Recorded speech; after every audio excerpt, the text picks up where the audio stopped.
Does he continue on with the pedigree of success at the quarterback position? Is he just the next one up? Is he the next man up?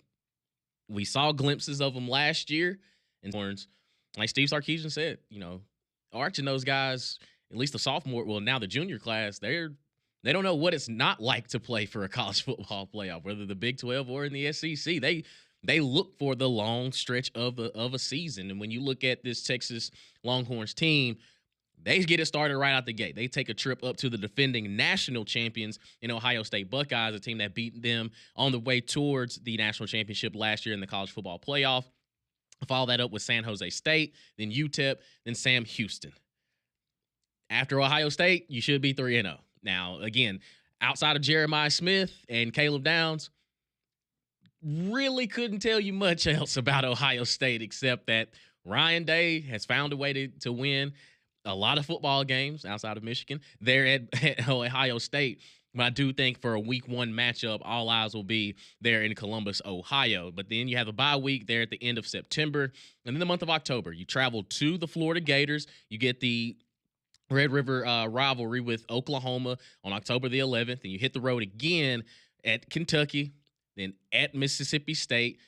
So basically, you will not see your home field the entire month of October. You're on the road, and then, of course, neutral site with Oklahoma there in Dallas. Then you get November. You started off with Vanderbilt at home before you hit a bye week. And you're on the road at Georgia. Rivalry game, corners, except that if Arch does play like he's supposed to, it's going to be difficult not to find Texas, competing for an SEC, if not a national title. And the good thing is you have this schedule that will afford you a misstep or two. You drop that Ohio State game, fully understandable. Mm-hmm. Top 5 matchup probably to start the season, unless Ohio State pulls a Florida State and just falls off the edge of the earth. Like, okay, fine. You lost to Ohio State. Okay, fine. Yeah, that's understandable. Even if you lose to Georgia too. Like, if those are your 2 losses with the rest of the schedule, and that would allow if Arch isn't, if he doesn't reach the potential everyone thinks he can, if he's just a B- player and they're pretty good, that should still be enough to replicate what you did last year. Yep. At least make the playoff and, make a little bit of a run. Now, that being said, with all of that, with all these expectations, that might be deemed a disappointment. But the team's more than capable of doing that. They are a national title contender, and I fully expect them to at least replicate what happened last year. Not necessarily losing in the SEC championship game, but making Atlanta, making the playoff, and making a hint of a run. Yeah, and with Anthony Hill Jr., you got Simmons on that defensive side of the ball too. They got some bona fide dudes on that roster. It's just kind of the schedule because of all these other teams in the SEC as well. How big of a gap has Texas really separated from the middle of the pack? Or because that trip to Florida, we saw top 10 teams go down to the swamp last year, end up getting beat.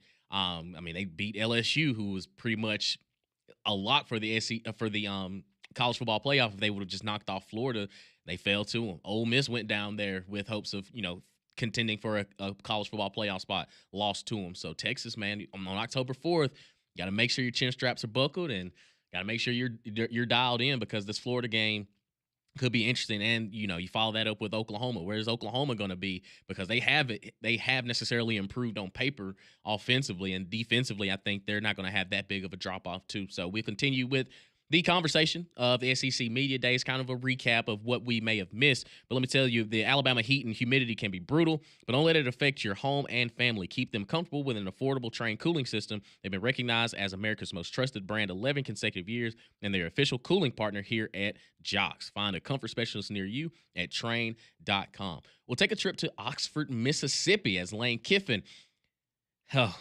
team that was, you want to talk about unfulfilled expectations last year, but he had some fun there at the podium to start things off at SEC Media Days. We'll take a listen to what Lane had to say.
Welcome back into McElroy and Kubelik in the morning here on Jox. Damian Mitchell, John Saybear here with you, holding things down for the guys, recapping SEC Media Days this week and kind of looking back on it because it is, again, it to me, it kind of sets the scene that football season is right around the corner. We'll hit this little bit of a lull before fall camp opens up in a couple weeks, but every single coach that got up to the podium felt confident in their squad, kind of addressing everything.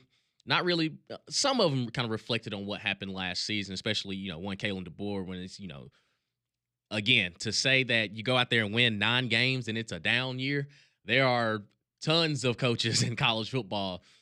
If you'd have gave them 9 wins in year 1, they would probably be getting a contract extension at the end of the year. But I think just collectively of, where we think these SEC teams will be and what we saw last season as far as just the carnage week to week to week, it kind of just makes you, it gets you a little bit more pumped up going into 2025 because you legitimately don't know what could be. But on paper, everybody looks like, man, this team could win 9, 10 games. This team could win 5. Who knows what it could really look like. But I think we're going to be in store for another exciting year in 2025. So we'll hear another head coach here in the SEC, one Lane Kiffin, as he addresses the media in his opening statements on his Ole Miss Rebels from SEC Media Days. Honored to be here. I don't take this for granted. There's only 16 of these spots that we get to hold and come up here. So I have a lot of appreciation for that.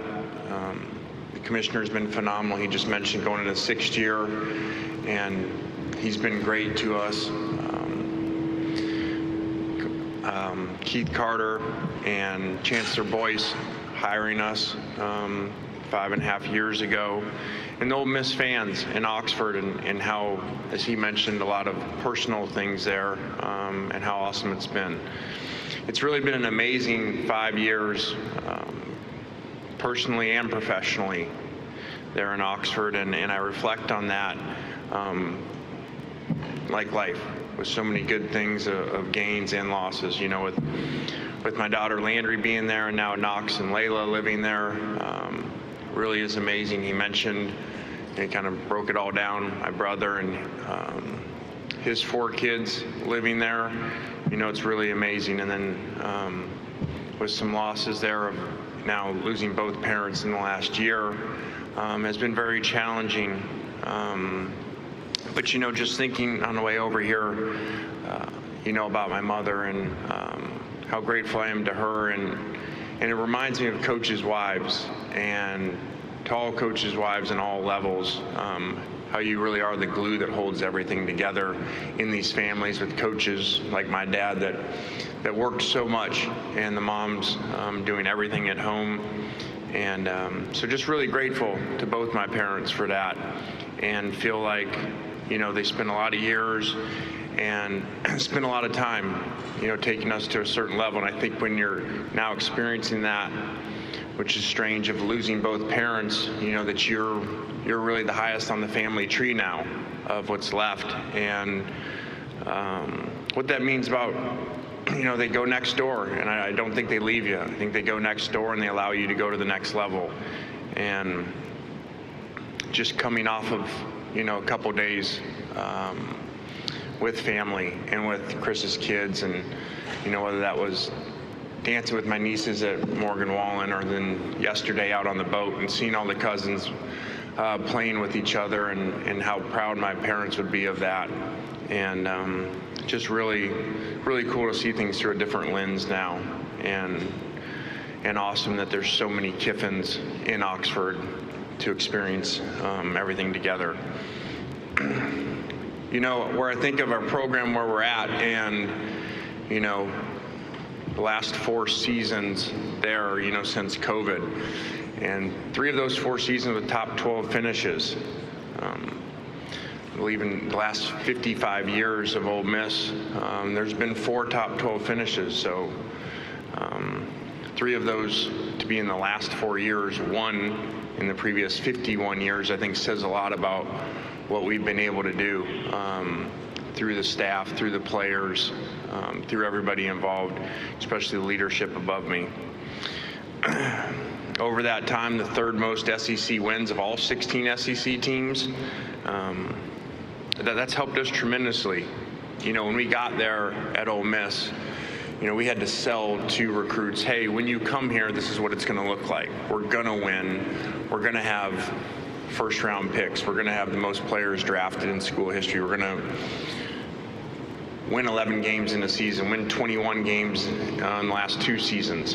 And so now that we've done that, we've seen that impact, whether that's in transfers coming in or high school kids, that they've been able to see that. And especially with Mississippi kids, to stay home, knowing that they can achieve and get all these things that maybe previously they needed to look to leave for.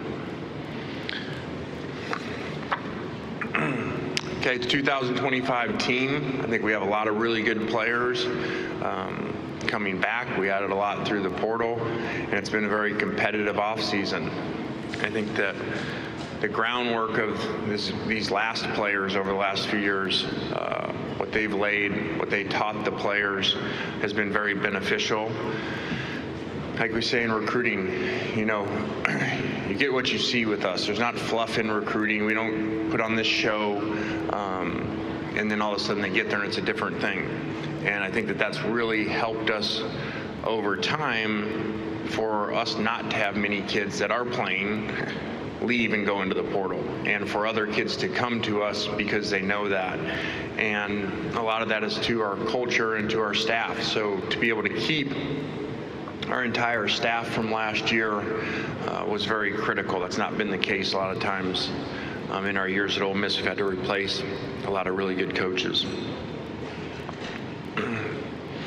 I think we've done a good job of putting together this roster, working within this cap. If you go back to retention of last year's players and then the portal guys in December, January, we went into that operating under this cap because, we were told the settlement was most likely going to get approved and how that would work.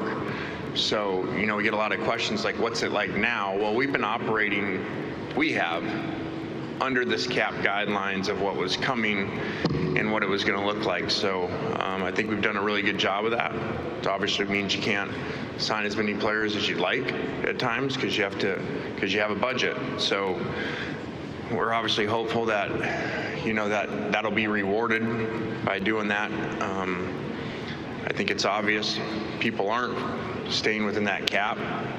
So I think the whole thing will be what does that look like? And that's what we don't know. What does it look like when you don't, and what are the punishments for that? Do you win and then that comes later? So that's remained to be seen, but I've already got the questions about the cap and what is that like now having to do that. We've been doing that for a while, operating on that.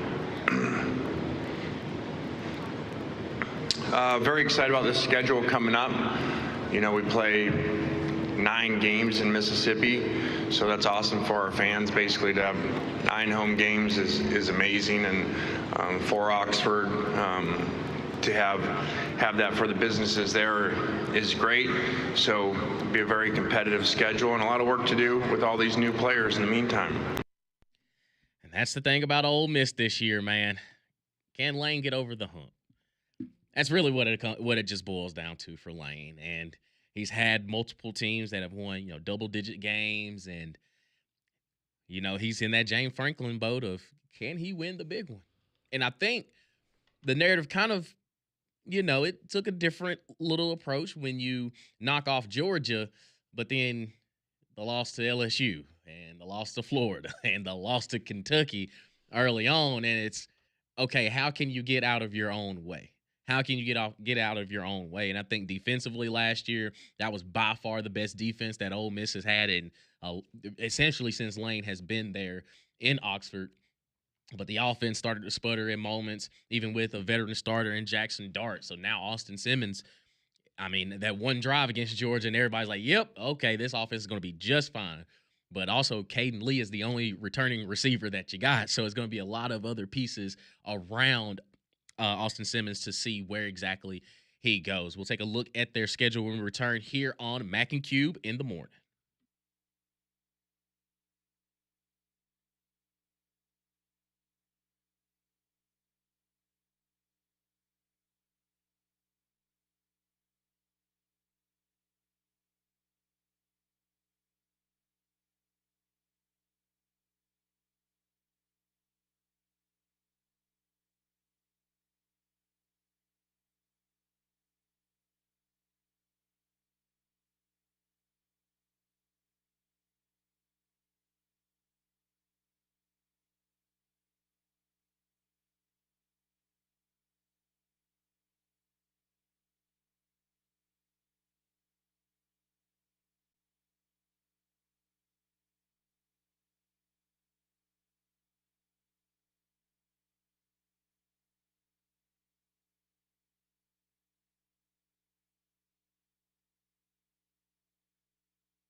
7:50 here on McElroy and Kubelik in the morning. Damian Mitchell, John Saber holding it down for the guys as they kind of hit the reset button.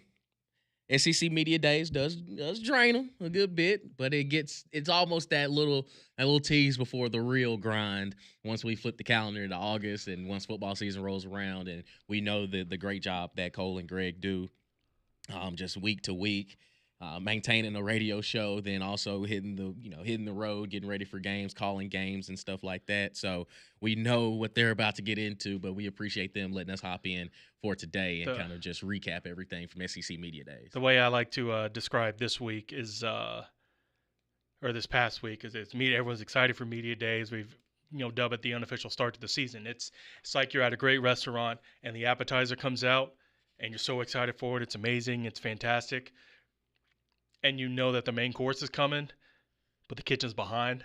So it takes a little bit longer than you'd like. You're like, oh, great, can't wait to get the next one. And, oh, we still got to – oh, you ordered the grilled fish. And so, okay, so it's all right. It's going to take 15 minutes. Okay, all right. Well, that's a great – we got to wait. We got to wait longer than expected. You know it's going to be fire when it gets here.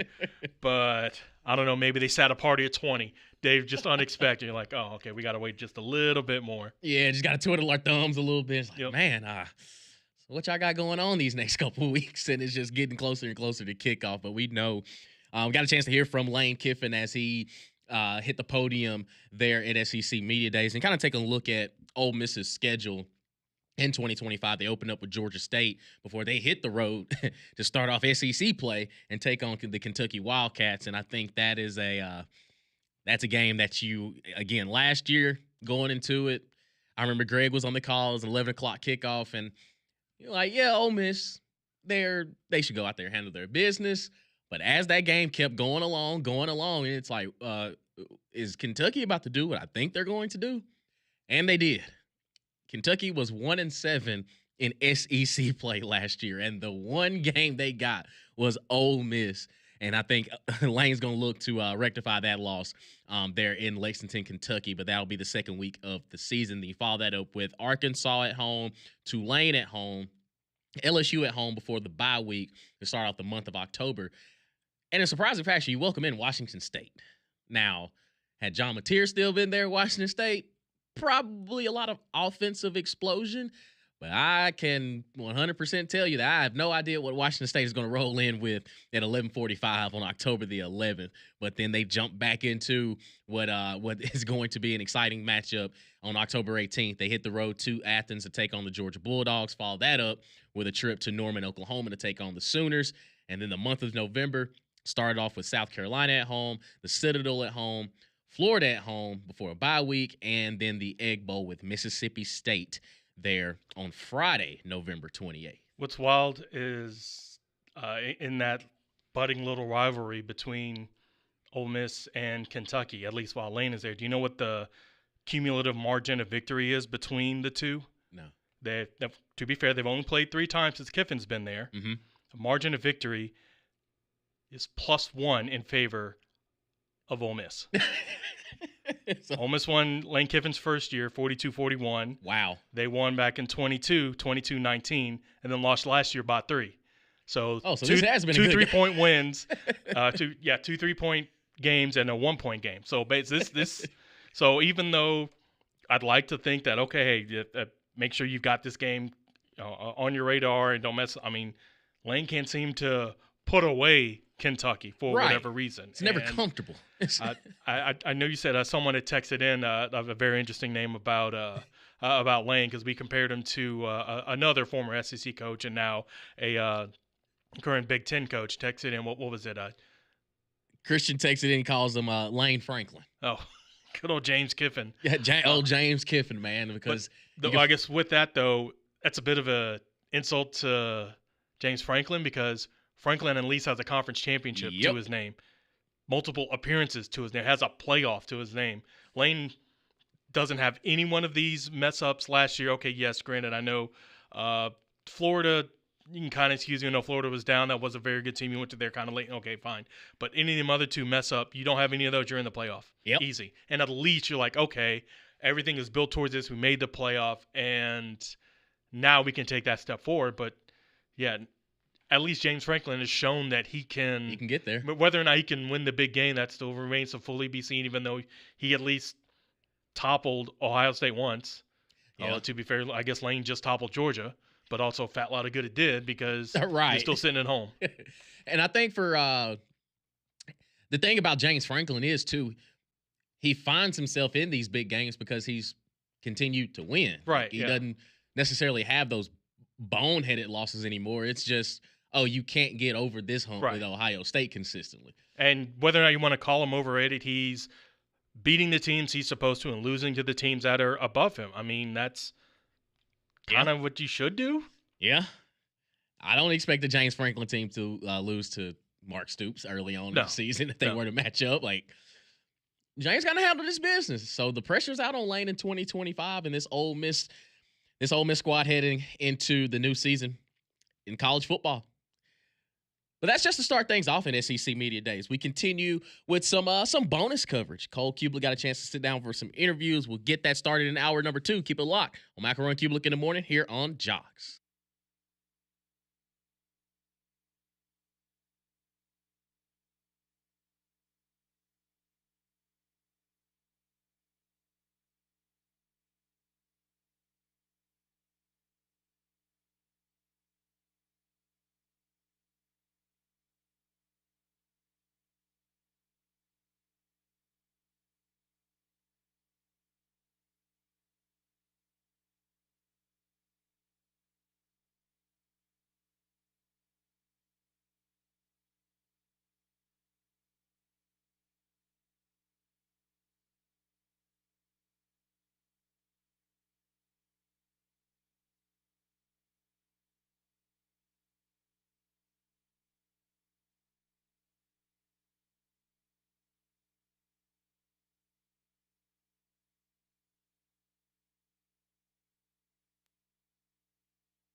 Welcome back to SEC Media Days. Dari Noka of the SEC Network joining us live on they don't call it Radio Row anymore. It's called Digital Drive. Yeah. Did you know that? Digital. I did. I learned that a little bit a while ago. I went into where you eat, and it said Digital Drive lunch, and I was like, I guess I'll steal the internet people's lunch today, and it's okay. But then I realized that was our lunch too. So that was yours. All good. There we go. It's nice here. You like it here? Like, I think it looks nice. I don't know if it's functional. Well, it's or just whatever, cool but to see all the things. all the stuff. Like, yeah, it's really cool. Yeah. But functionality, I think it's fine. I don't think it's any worse than anywhere else. I mean, it's better than when we were in the ballroom a couple of years ago here. I don't know. You remember ballroom that? here? Yes. Yeah. It was a giant ballroom. We were around the outer edges of the ballroom, Yeah. and it was super loud. The acoustics were terrible. Oh, yeah, it's brutal. This is a lot better. Now you get to just look at Travis Hunter's jersey. There you go. That helmet is pretty sweet, by the way. The white Colorado helmet. Oh, I can't see it over there. That is a good look right there. I can see it's his jersey. Yeah. My theme for this week is the middle of the pack. I love I that, feel man. like you could take Bama, Texas, Georgia. Some folks are going to put LSU there and say, okay, that's tier 1. Those are our real contenders, definitive contenders. But for me, next in line, I feel like could be legitimately 8, 9, 10 teams deep. Mm-hmm.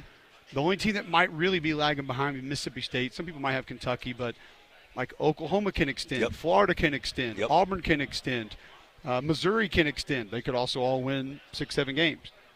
South Carolina. South Carolina's in that group. Ole Miss is in that group. Tennessee's in that group. How confident are you in any or how many of those teams to be maybe closer to tier 1? So you mentioned like LSU. I'm really high on them. Okay. So that's why I would have them in tier 1 for sure. But in that group, I look at Florida and very, very hesitantly Oklahoma. I think both of those are teams that could be in that late season. I don't know if Atlanta is in the cards, but a playoff berth potentially if enough and that's things go what we. well. I mean, that's what we need to talk That's what about we're these days talking about, anyway. right? Like Atlanta, I'm not going to say it doesn't matter, but the real conversation is: are you knocking on the door of a playoff spot middle of November? That's it. You're good at that point. And so South Carolina, I worry about the defense. Tennessee, I worry about the quarterback. I worry a little bit about the offense. Offensive anyway. line should be a concern. Missouri, I worry about their offense in general. I just don't know anything about it. Ole Miss, breaking in a new quarterback. D-line's an issue there. Right, yep. There's questions in a lot of places. I understand. There's questions at OU and Florida, too. Florida, I love their weapons. I love DJ, obviously, Jaden Baugh. Defensively, I don't. How much do you like them defensively? Florida? Yeah, do you I like them? the front. I am worried about third Back level. end. I think linebackers will be fine. I think Caleb Banks can be a problem up front. But, the secondary is a little bit of an issue. OU, defensively, I love. D-line can rip. I love Mateer. Yep. I love Ott. I think the receivers are going to be much, much better. And I think they're schematically going to be put into places to succeed with Ben Arbuckle. Offensive line, I don't think it's going to be great. I don't know that it's going to be very good. But I think it's going to be significantly better. And if that's the case, it's got to be better.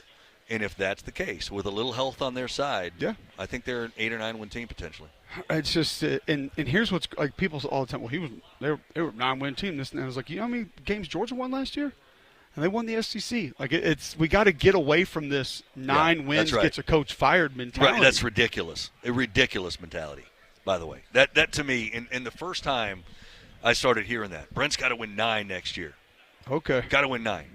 Well, guess what? You're not going to go get a guy that's going to win 9 every year. Like it's not happening anymore. And I was in Charlotte at the OU Michigan basketball game, the Jordan Brand game or whatever, and I was talking to Joe Castiglione. We'll talk about him too. But I said, Brent's got to win 9, right? That's all you hear. He goes, that's so ridiculous. Mm-hmm. It's so ridiculous. Now, they're going to have a new AD at some point, right? And so that could change everything about what's good or what isn't good or what's acceptable, so on and so forth. Maybe that person doesn't want Brent anyway. I don't know. But I think this is a team that could win 9. I think 8 is probably a minimum. The 6.5 over-under, I would take the overall. Yeah, I would too. I like that team right now. I like the fact that he's on the defense again. Yes, you lose 2 generational defensive players, but the D-line can cover up anything with the linebackers. You still have speed and athleticism there. You bring in a tight end that's going to be able to help you. Mateer can just rip. I don't know why everyone refuses to learn about Deion Burks, but if that kid's healthy. If he's healthy. dynamo. I want to big see time the kids. player. I want to see the tall, lanky kids, the Pine Bluff kid and the McNeese kid who tore it up at lower levels, Yep. but who they look at and say they have the skill to be here, especially in the offense that they're going to create. Get in a little bit of space, use that height, that added length that Joe you had none of last year. But, like, I'm interviewing Jackson Arnold tomorrow for TV, and the question I won't ask him that I want to is, like, how were you supposed to succeed with that offensive line and the group of receivers that you had because your top 5 were down virtually the entire You probably season? didn't hear it, but it did circle around. Have you heard what Greg said on this show when we were talking about him one day? Saban? Oh, no, with Arnold? About No. Jackson Arnold? Because we talked about it a lot, and one day, I don't know if it just kind of hit Greg or not, and I was kind of discussing, I think we were talking about his ability, and somebody called in and said, well, if he was so good, why wasn't he good last year, and this and that. I, for one, think they completely benched him too early. Now, if you want to sit him for a series or two, great. But to just say it's over, I feel like it was a little too early for that. And then I went into, his offensive coordinator who would then get fired and then go to a guy that wanted to do some different things. He had never worked with quarterbacks before. That's a little bit of a problem. And Greg said, well, another thing y'all don't understand is playing quarterback for a defensive-minded head coach. And I was just kind of like, okay, continue. He said, listen, man, with Saban, it was constantly don't screw up. Don't make a mistake. Don't make the big mistake. Don't hurt the defense here. Don't kill our field position. That was always the message. And it immediately hit me, and I thought, would Lane Kiffin ever say that to his quarterback? Would Jeff Lebby, Steve Sarkisian, Hugh Freeze, Lincoln Riley ever say that to their quarterback? And obviously the answer is hell no. Absolutely. That's a great point, man. I had never thought of it that way. I had never looked at it that way. And now he gets out of that. But he did. And He played it. He did it. And so now Jackson also has that going for him as well. He's got to be rewired to an extent. He has to be. He's got to be reprogrammed. Yeah. And Hugh has to do that. And if Hugh does, they could easily be that team we're talking about. But with takes massive steps. With Hugh, and when he walks on that field and he looks at this guy that he's throwing to and this guy that he's throwing to and this guy that he's throwing to, and there's this faith around him and belief in him, he's up. It's mental with Arnold, right, last year. And that would kill anybody. The fumble against Missouri that cost him the game. The fumble against Tennessee when they had incredible field position down at the 1-yard line after Tennessee lost football. Like, it was one thing after another that just, I think, took him and his confidence and shredded it. And the fact they had no receivers to throw to and a hideous offensive line. There was no big playability. His best game was when he ran for 130 against Alabama. Like, that's because he's good at that, and you're not having to put the ball in anybody else's hands. Well, I think he's going to be really good. Where Greg was responding there was when I was saying that, the biggest problem he had is he could not let go of the football. Like, he couldn't throw the ball at times, which for a quarterback, that's unthinkable. And then to hear Greg explain it that way, when the messaging is always don't, you can see why a guy would hesitate. You see where a guy would be like, I don't know if I want to make that because Coach told me to. Whereas Sark and Lane and Hugh are like, let it rip. Let's go. Attack. If you see it, hit it. And if you throw a pick, say, it's all right. We got 3 more possessions this half. We'll get them. It's fine. So that mentality, man, could be totally different. What should we be looking at with those teams then? The middle teams. Is it schedule? Is it depth? Is it depth added? That's a good question. Where should we? Because I'm going to give you another one. Okay. That people aren't talking about here. Or maybe that where we, the media, are misguided. You give me any other year of SEC Media Days, Dari, and we're picking those teams like we did, Georgia, Bama, Texas, whoever. They come to us and they say, who's going to win the league? What's the one thing we look at first? Quarterback. They're all new. Bama, Georgia, every one of them. Texas. I know it. Which is why I like LSU to some degree. I think they're loaded on both sides of the ball, and I trust Nuss. Right? I trust him, but his offensive coordinator's got to let him hand the ball off every now and then. Sure, right. Agree.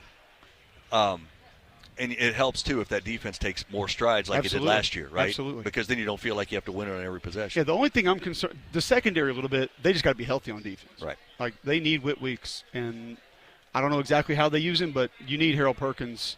I don't care if it's Sounds like they're going to let him roam. I don't care if it's 6 third downs a game. You need him. The guy's that effective. So if they're healthy up front, then I got no problems with LSU being that team. I'm with you. You know what has made me happy, too, is hearing more people, and I had these conversations today. Let's not anoint Arch Manning yet. He may be phenomenal, but this amount of love that we're giving Texas, and I say we're as a whole, even though individually we may not, because of Arch Manning, when they suffered key losses all over the field. And I know Sark's done a good job of bringing talent in. But from wide receivers to offensive line to defensive line especially, they suffered a lot of losses. And he's started, one game in his career? Yeah. Let's go. I see, I'm on a little bit of I'm with you on Arch individually, but I look at the offensive line, I'm with you. I agree there. But with what they have back at running back and the receivers they do bring back with DeAndre Moore, I think Ryan Wingo's going to be incredible. Wingo's stud. He's going to Great be freshman incredible. year, yeah. They have the best combo of edge defenders in college football. Yeah. They do. With Trey I'm Moore with and you. Colin Simmons, Yeah. and then you put Anthony Hill Jr. behind those guys, I ain't worried about the front. And a they're good going to be schedule. fine. Again, they've been – boy, oh, boy. You look at their – Sounds like this bothers you a little bit. No, Like, no. But, it doesn't really – it's just the difference in schedule between the two newcomers last year was pretty drastic, and it continues this year because you're playing the same teams. But they certainly benefited from it. Now, I am thrilled to see them go to Ohio State, and I would love to see them go up there and rip those dudes up. yeah. I would love to see Arch tear up Ohio State. I would love to see it. I just want to watch Arch manage that offense. You're right. He's got a great run game to lean on, good receivers. I understand. I just want to see. Play in, play out. Is he making it's like the right Greg has decision? said on our is he show. processing right? Greg has said on our show, if you dive into it, and obviously I did as well, he made some mistakes last year. Now, he did it at times when it kind of didn't matter. The game was on the – Mississippi State wasn't going to beat them, but they kept it close for a half. And in a couple of those games he came in late, he did not make the right throw, and he didn't make the right read. But where I think he has some advantages is his personality. He's tough, number one. He told us, he said, I talk to my grandfather once a week. And I think Tom said, well, what's the messaging every week? And he said, run out of bounds. Get down. Really? Because he doesn't mind trying to run a dude over. Yeah, you know? I know. And so, but I think his personality is infectious. I think the teammates love him. And I think he'll have that Gunnar Stockton effect a little bit where it's like the guys want to play for him, want to win for him. There's just not a lot of ego. I'm a big deal with him at all. Good. At all. So, but I'm with you. I'm interested to see if the other parts can catch up. So let's flip this.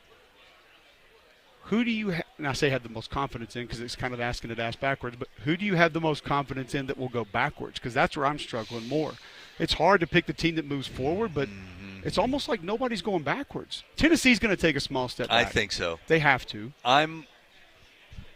South Carolina concerns me.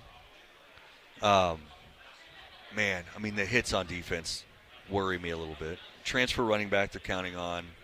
Who's not eligible right now, by the way. Oh, yeah, there's that. I'm with you, but then I look at here's my sort of wild card on South Carolina. Shane Beamer and his staff have done more with less through the portal than anybody in this league. Mario Anderson a couple of years ago, D2 running back. Nobody talking about him. Yep. Last year, we were sitting here at Media Days. Was anybody talking about Kyle Kennard? Nope. Not a single person. Nope. You look at – Was he Georgia Tech? Is that where they got him? Yes, Georgia Tech. Yeah. Gargiulo from Ivy League a couple years ago starts at center every game. Is a good player for him. Nobody knew who he was. Demetrius Knight from Charlotte. Yep. He was great for him last year. 25 years old. Got last drafted. Year, too, yeah. There's going to be a guy or two on that team that – I mean, Joshua Simon, tight end from Western Kentucky. They're going to need a few of them on that defensive side. I don't. But the other part about the defense is they got some guys that have been there a while. Yeah. You look at DQ Smith, Judge Collier, Kilgore. Like they got at least some guys that have been around. One of those things he was talking about when he was at the podium. Yeah. Was development. He's landed some dudes in the portal, and he'll get the occasional 5-star, but he brings a lot of 3 and 4s in there. It's development. It's get them in, let them play. And then by the time they're in their second or third year, certainly in their fourth, they're really huge parts of what they want to do. That's what Oklahoma's trying to do right now. I think that's Florida's still getting some 5s, but that's what Ole Miss, I think, is going to need to do. I think that's what Kentucky's been trying to do for forever and at times has had success. I think that's Josh's recipe at Knoxville, too. They're not going to be stocking the cabinets. No, I 5s. agree. But, yeah, Shane's done a great job with that. Where are you on Alabama right now? I think I like him, but I want to see the Grubb offense working. I want to see what it's all about. I want to see if it's Ty, which I assume it is. I want to see Ty wing it a little bit. I think they're in good shape at running back. They're in good shape in a lot of positions. I want to see what the offense looks like now. Yeah, it's just hard This because they're not. It's similar to Georgia, a lot of other teams, but they're not in the position that we've seen them in recent memory, and so therefore I think we automatically downgrade them a little bit. And it's well, okay, let's compare them to the rest of the league, and actually they're in pretty good shape. They're in good shape. Yeah, they should. I think I would. If you say playoff or not, I would say yes. I mean, I feel if like the they're a offensive playoff line team. is B plus, the offense is going to be really good. Do you have more faith in Alabama or Georgia? Man, If I told you one was going to make the playoff and the other one wasn't, probably Georgia. you think so? Yeah, because weapons about equal, maybe lean Georgia. Offensive line right now, I would lean Georgia based on overall talent. Now, I love Parker Brailsford. I think he's fantastic. I think there's reasons to like other parts of it, but I would lean Georgia right now. And then the defense has at least been doing the same things with a lot of the same characters. I don't think the personnel is too different either way. I think we could, like off-the-ball linebacker, I think ceiling, like Raylan Wilson, you lean Georgia, but Deontay Lawson can play. Yeah. So I probably lean Alabama there. Secondary, talent-wise, close to a push, but I lean Georgia because they've been in that scheme doing it. Up front, And they've shown over the years that it's plug and it's play about a and push up front. Yeah. I, Okay. I don't think that either one is super scary compared to what we've seen them, and I don't think they're super different. So, Yeah. But just the continuity of being the same for the same amount of time, I'll probably lean Georgia. So, yeah, to your point earlier, that's what fascinates me, right? So this top tier, as we've placed them as a group, right, who's legit and what quarterback helps keep them at the top. And then the middle tier, right, who surprises because I think there's candidates, who disappoints because I think there's candidates. And then you've got your bottom, Mississippi State. What's Vanderbilt going to do? Are they? Vanderbilt ain't going backwards. You don't think so? No. 7-6, man. No, You don't think they they're go not back going from backwards. 7-6? Dara, I hope the whole, not, but the whole defense is back. They went and got some players. I hope you're they, right, man. They got some players on the offensive line. You got a decent group of receivers. You have a tight end that's a mismatch for anybody, and that's a problem. I think they had the most underrated running back in the league. Cedric Alexander is big time. You know how many times he was a good recruit, wasn't he? You know how many times he's carried? You know how many times he's had 20 attempts in a game? Once. Is that right? He had 21 carries in one game, and everything else is in like the 12 to 13 category. And one thing Clark Lee told us today that they've talked to Diego Pavia about is, hey, man, it's okay to hand the ball off.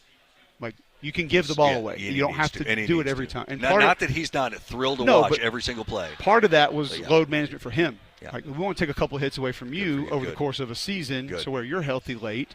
And then I think let Cedric Alexander go. And the offensive line will be better. I think the defensive front's solid. Langston Patterson, the linebackers are pretty good. I just think that they're not going backwards. They're surprising nobody, though. No, but I don't think – I think, too, with the options that lie in that offense, I don't think a lot of it was that people didn't know it was coming. It was unfamiliar. You think 7+ wins? Yes. What's their total? 6 right now, 6.5? Is that what it is? I would take the over. I don't even know if it's that high. Is it that high? If it's lower, I would definitely take it. You would take the over. Okay. I hope you're right, man. They're not going anywhere. I hope you're right. I absolutely do. They're not going backwards, for sure. So, well, I right. appreciate it, man. Thanks for hanging out. Of course. It's been fun. Always is. Dari Noka, SEC Network. Back with more after this.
Jacob Hester, former LSU fullback, Matt Flynn, former LSU quarterback, sitting down with me to talk some college football. We got to see Arch Manning earlier in the week, and I don't know if I've seen a media presence around a player that big before. Manziel, maybe. Tebow, maybe. Morning, and look, he's ready for this. And I actually asked him a question. I was like, hey, who got you ready? Like, who'd you talk with? Who gave you the best advice? He's like, oh, my granddad. He's like, my granddad's like, hey, be respectful, keep it short and sweet, and keep it to the point, like what you want to get across, and have fun. And it's like, okay, well, I felt that today when I interviewed him. I thought he did a great job, because that's a lot. That's a lot for this young man who is, started a handful of games. He comes into this. I mean, he's got like Tom Brady, Patrick Mahomes type media coverage at Super Bowl media day here today at SEC media day. So I thought he did a fantastic job. Like, nobody's going to be more ready than a Manning for something like that. Matt Flynn, from a quarterback perspective, what are your realistic expectations for Arch Manning this fall? I think everybody's expectations probably fairly skewed right now because of just like I just said, the hype train that's around him. Yep. I think I just asked somebody, I was like, hey, how was it when Arch was here? Because I actually wasn't in this building when they were here. And they're like, well, this has been a big weekend, but it's like Arch up here, then Beyonce like right under him as far as like the excitement of people when he walked by. As a quarterback, like this day and age with everything right at the fingertips, right on your phone, you can see everything. It's hard to shield your players like you used to. I mean, college coaches used to say, don't get on the internet, don't do this, but it's impossible to do it. So you have to have like just such a stable background, a solid foundation of who you are and what kind of player you are to kind of listen to this noise. And it can either make him or break him. Like, he can use this in such a positive way. If they go out and he plays well against Ohio State, the noise is going to get so loud. If he goes out and doesn't play well, the noise is going to get just as loud, just a different tone. So he's like Jake said. I don't think anybody has the opportunity with the support system around him to be any more prepared than he could be.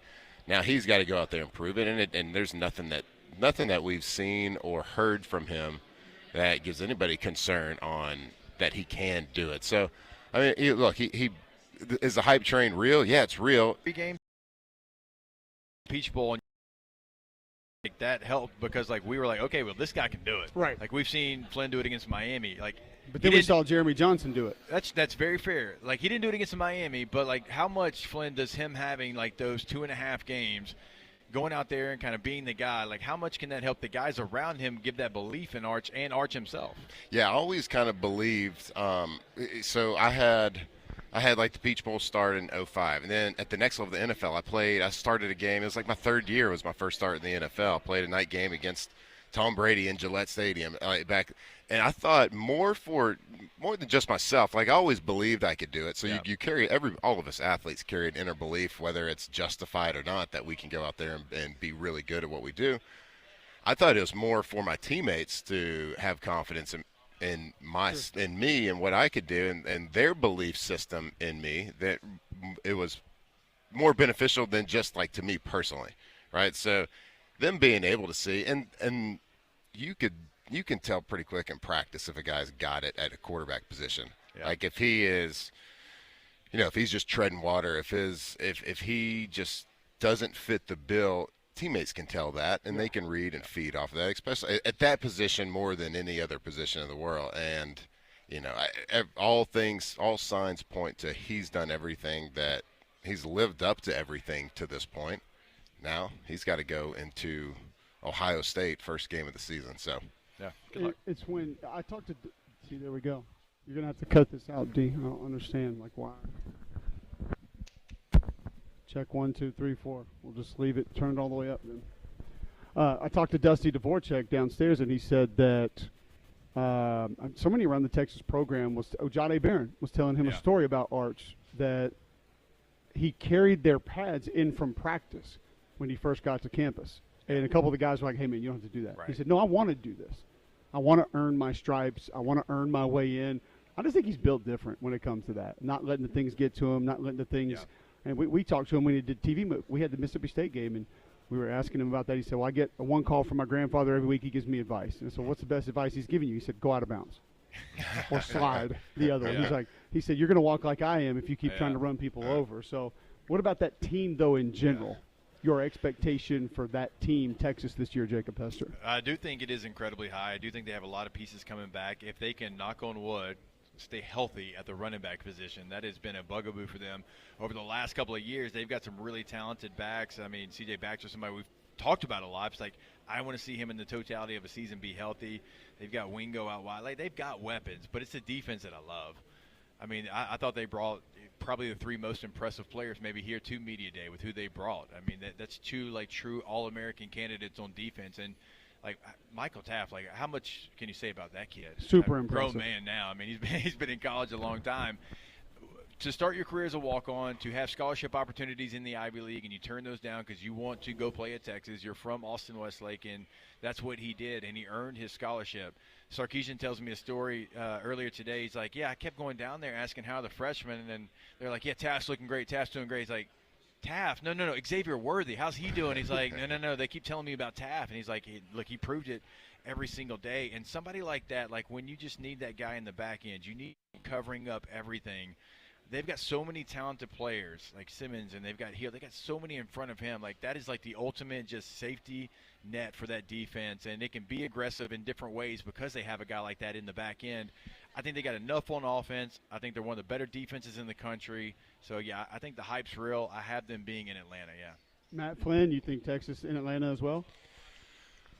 I want to go back. I want to know which upperclassman at Texas told Archie didn't have to carry the pads. Would you? I don't care how much hype a freshman has. You're carrying the pads, buddy. That was a big. Yeah, that was definitely a big NFL thing as well. Like, hey, no Rook, doubt.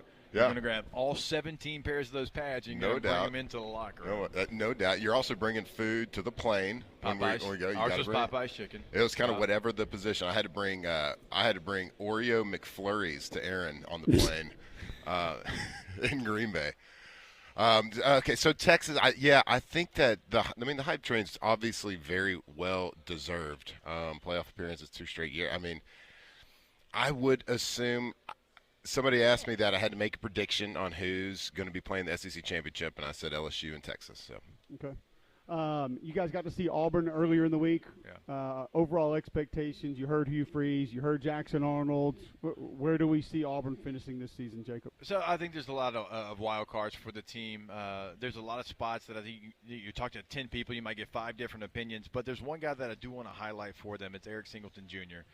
You and I have talked about this. I just don't know that SEC fans realize how good he is, and I think SEC fans are going to find out like really quick how good he is. So, Jacob, I just did a podcast an hour ago, and the guy was asking me like storylines for the league this year, and I said there are just a lot of guys in this league that people don't know about. Yeah. And I said, well, here it's Atlanta, so yeah, 90% of people know about him. And I said, like, for example, Eric Singleton, and the guy doing the podcast said, I don't know who he is.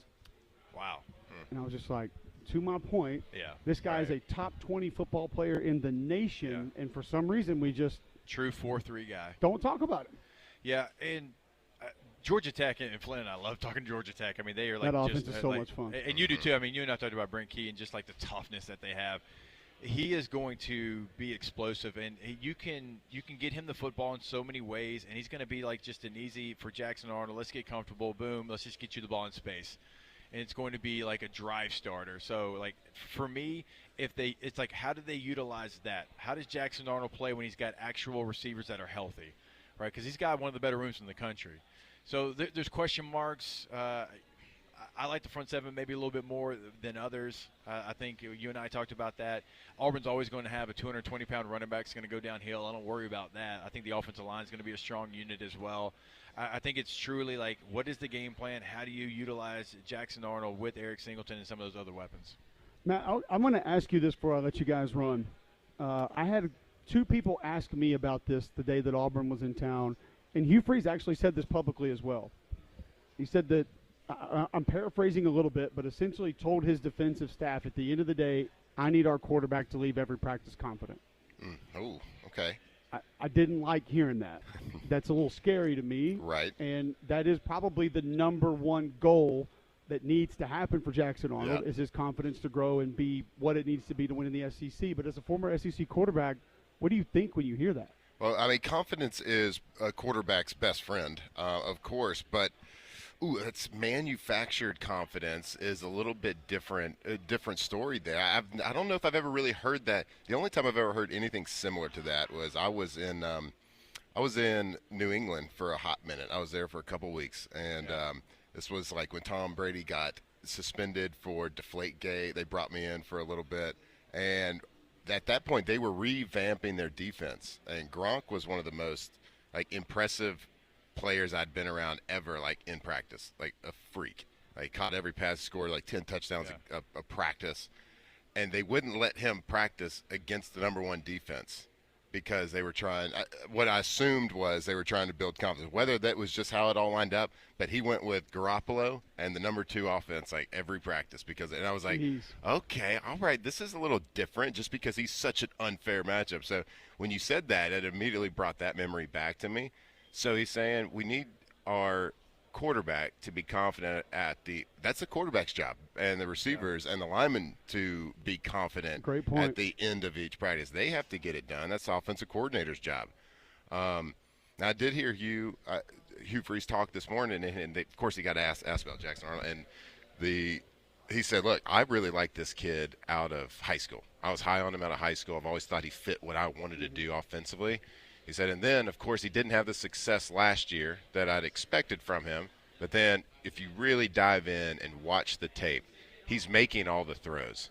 Now, he had 5 receivers out. I don't know if it was 5, but he said 5, and it seems like I know it was a lot. A lot of receivers, a lot of linemen, a lot of running backs out. There's a lot out. Yeah, so, I mean, a little bit of unfair advantage, right? So he said if you go and pin down and just watch the throws, watch the footwork, watch the drop back, and then – he said the throws were there. It's the same throws that I knew he could make when he was in high school, and the same throws that I always felt that would work perfectly in my offense. And then, of course, being able to show in glimpses with his legs to put a team on his back, like against Alabama last year. Put a team on your back and go win a game with your legs when you have to. So the counter I would have to that, Matt, is the reps where he couldn't let go of the football. Sure.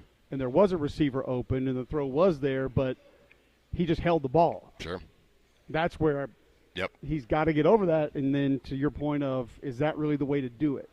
I wonder. We'll see. I don't know. We've discussed this on our show about Jaden Daniels' first year and him not having confidence early on to pull a trigger when somebody was there downfield. We did a TV meeting with Brian Kelly, and he told us, man, go throw an interception. Exactly. Go. Exactly. I want you to throw a pick. Not because I want us to throw an interception, but, like, I need you to understand we're going to live to fight another day. It's okay. Right. And that results in the big plays. Yeah, that's a better way to build it as a coach. And then what it sounds like he's saying is, like, hey, let our guy throw a big Stay in one coverage so he knows what it is. Well, Don't roll anything down. Like, don't drop anybody off the line of scrimmage. Right. Yeah, that's tell your safety to slip on this next play. I appreciate y'all hanging out with us for a second, man. Good Absolutely, anytime, brother. Jacob Hester, Matt Flynn here at SEC Media Days.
Welcome back into McElroy and Kubelik in the morning. Damian Mitchell, John Saybear. Giving you a little bit of a recap from SEC Media. To sit down with Dari Noka of the SEC Network. Kind of just reading the room a little bit of where he thinks some of these teams in the SEC will be. Also, Matt Flynn and Jacob Hester from LSU in years past, the two legends there in Baton Rouge, kind of just getting a lay of the land. And I kind of like the conversation, and something we'll talk about a little bit after we get a chance to hear from Ole Miss quarterback Austin Simmons heading into the 2025 season, and talking about Jackson Arnold and how Hugh Freeze said that he, in his interview with us on Mac and Cube, that he wants to leave every practice with his quarterback confident. And when he said it, I didn't really think about it, but kind of just going back, and Cole kind of brought up this point of, is it almost like you're manufacturing some of the confidence? And even Matt Flynn, a former NFL quarterback, and he was, that's kind of odd. So we'll discuss that on the other side. But Cole got a chance to sit down with the future of the Oxford, for the Ole Miss Rebels down in Oxford, the quarterback Austin Simmons. And you'll be pretty entertained of how Austin answers some of these questions right here. Here's Cole and Austin Simmons from Ole Miss. What was the plan going to college as far as graduation? And my main goal stuff out the Most get it out for most folks. unique approach going. It out before. Like- What is moving forward? Like, and just making sure that You as a football player after the Georgia game last year? I guess like having having more attention on me rather than just being known as the backup, because people didn't really know who I was. So really just embracing the attention that came with performing like that and just handling it off the field. I talked to Caden a little bit earlier, and I said one of the cool things about Lane is he's always found guys to feature in his offense. Now, not every year, but a lot of years. And I asked Caden, could he kind of become that guy this year? And he was like, no, I just want to go win games. I just want to do the things that allows our team to win. What makes him different? What makes him special inside this offense? He's consistent, I'd say. He always knows exactly what he's going to do, and he's always in the right spot. He's obviously been in his offense going on to year 3, and basically he's already fit to be, I think, one of the best receivers in the nation. So the numbers prove it. Hey, so 0 drops. See, that's rare, because we got a former college wide receiver producing this right now. So I know he loves hearing that that's a real thing, because we always tell him it's not. What have you talked to Lane Kiffin about leading into being the starter that maybe separates you? Is there film of other guys he's shown you? Is there parts of the offense that he said, hey, this is where I think we can utilize your skill to have the most success? What will specifically this offense look a little bit different like with you at quarterback as opposed to maybe some other guys? I'm just gonna let you see exactly what this offense is really capable of. I'd say first week, and then week 2 you're gonna see exactly what we're really made of. Okay, because there's been a lot of discussion, hey, still new quarterback. I know we saw him against Georgia, and my response has been, y'all tell me when the last time that we were worried about Lane Kiffin and his quarterback going into a season, because I don't really remember that ever being a thing. So, Yes, sir. Not a thing for you. No, sir. Okay, I'm going to ask you what I asked your teammates a little bit earlier, too. These backpacks that you guys got. Our listeners can't see them. I've tried to describe them. Do you think you will ever use that backpack again after today? I think that I would use it first day of school if I have an in-person class.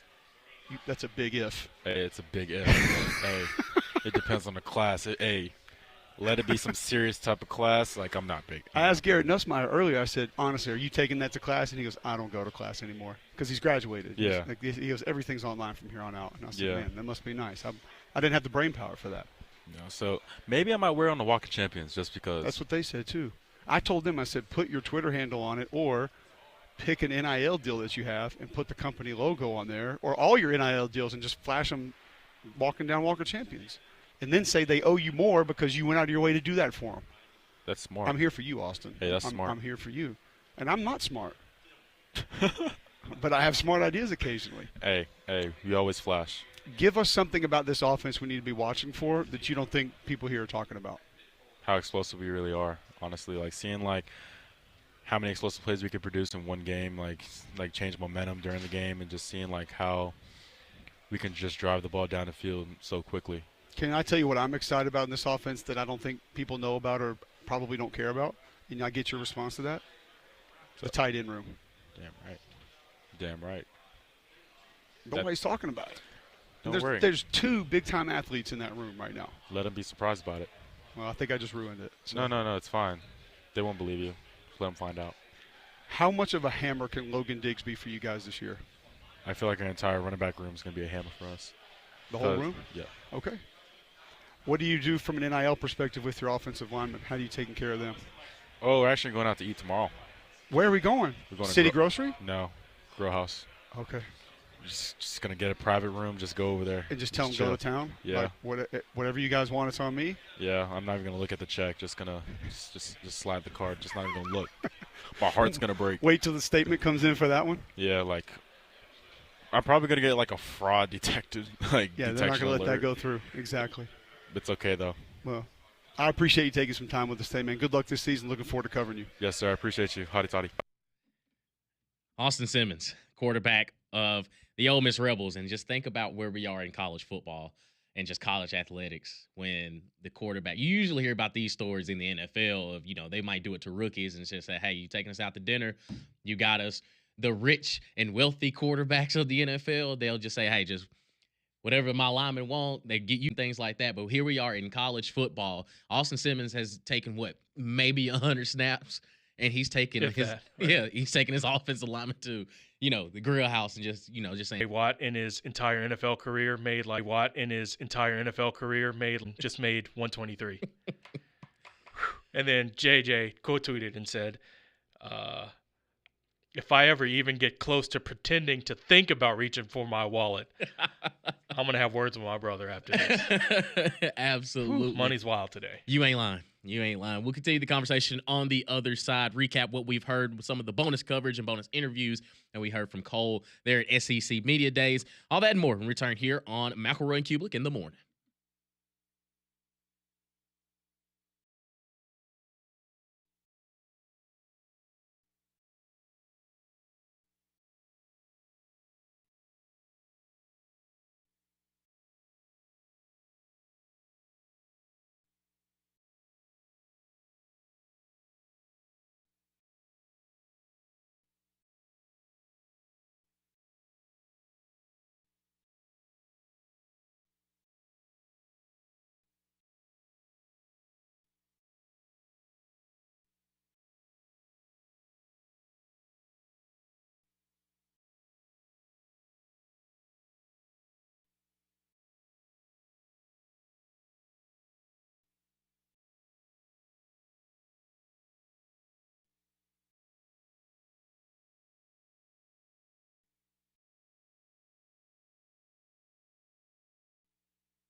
8:50 here on McElroy and Kublik in the morning. Damian Mitchell, John Saber here with you. Got some bonus coverage from SEC Media Days. Cole was able to snag a couple interviews. Got a chance to hear from Dari Noka at the top of this hour. Also, Matt Flynn is the quarterback there at Ole Miss. And, going back to the Matt Flynn and Jacob Hester conversation with Cole and kind of, talking about Jackson Arnold, and Hugh Freeze said that he wants his quarterbacks to leave every practice confident. And Matt Flynn, again, a former quarterback, kind of, I guess, hesitated, had some reservations about it because you don't want to give him a false sense of hope, but also you don't want him to, we saw what happened at Oklahoma where he lost all confidence. So it's kind of finding that balance of, not every single practice is going to be amazing. All players go through the highs and lows. I mean, it can go rep to rep, step by step of, you may look like, God's gift to football one play, and then the next play you look like you've never taken a snap before. So I think the highs and lows, of course, you want to find some sort of consistency, but I do think, there's a sentiment of you have to be reasonably confident as a quarterback, but I don't know. I when he said it, I didn't really think about it, but if you have to quote unquote force the confidence, then I think you're doing more handcuffing of your quarterback than you are truly letting him go out there. And even they were talking about Jaden Daniels. He's like, he wants to be perfect every single play, but not every play can be. Sometimes you got to go out there and throw the interception and realize, oh, I am human. I make mistakes. Okay, no, so be it. No, that's absolutely going to happen. Even Steph Curry misses free and those boneheaded plays. With some bonus coverage, continue with Ole Miss as Cole got a chance to sit down with returning receiver in Oxford, one Caden Lee. I asked you, I haven't seen, but what in your? I'm thinking of put something that told him student. Oh, that is champions and bonus time.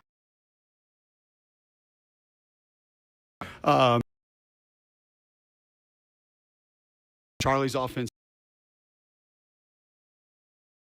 Why they should. Just because fast, physical has always been before. To be a guy that. So for me, it every week takes me with, but saying myself on a lead transfers. Well, people that shoot Doogie House. Really know what that means. Exactly. Do you know what that means, Damien? No, I don't. Okay, of course. It's actually kind of funny. I was humming the theme song earlier, like completely random. I hadn't listened to this, but it popped in my head. Do you know who Neil Patrick Harris is? Yeah, How I Met Your Mother. Okay, all right, yes. His breakout role was him playing a teenage doctor. Like he went through kind of like The Good Doctor, whatever it was on ABC. Like he was just this insanely smart kid, went through college, medical school, whatever, and became a doctor at like 12, 13, 14 or whatever. So here he was, being a doctor, trying to grow up while also being a doctor at right. And so it was the 80s, early 90s, whatever TV. And that's I don't want to say that's the one that put Neil Patrick Harris on the map, but that's the one that introduced him to the world. Okay. Yeah, I was unfamiliar. That's not surprising, right? Yeah. I was just like them. Yeah. Man, no, complete sidebar. I saw a video yesterday. I think it might have been on TikTok or something. and they had old NCAA football game covers, and they were at Big 12 Media Days, and they were asking some of the players, like, do you know who this is? And, like, NCAA Football 03 had Joey Harrington on it, and I remember Joey Harrington. I think that's my favorite one. And the kids, I'd say the kids, like, they were just like, who is this? Like, who is this human? They couldn't even tell it was Oregon in the jersey, but everybody got Reggie Bush. And then they didn't even know who Mark Ingram was. Oof. And they were like, yeah, I was born in 07. I'm like, time out, what? It's funny to hear Molly start to say how we have kids that are about to be class of 2029. I'm like, yeah, Molly, I graduated in 99 high school. So, yeah, believe me, I know. I'm telling you, man. The older we get, the quicker it goes by, man. We'll continue with some more SEC Media Days recap and bonus interviews. Keep it locked right here on McElroy and Kubelik in the morning on Jox.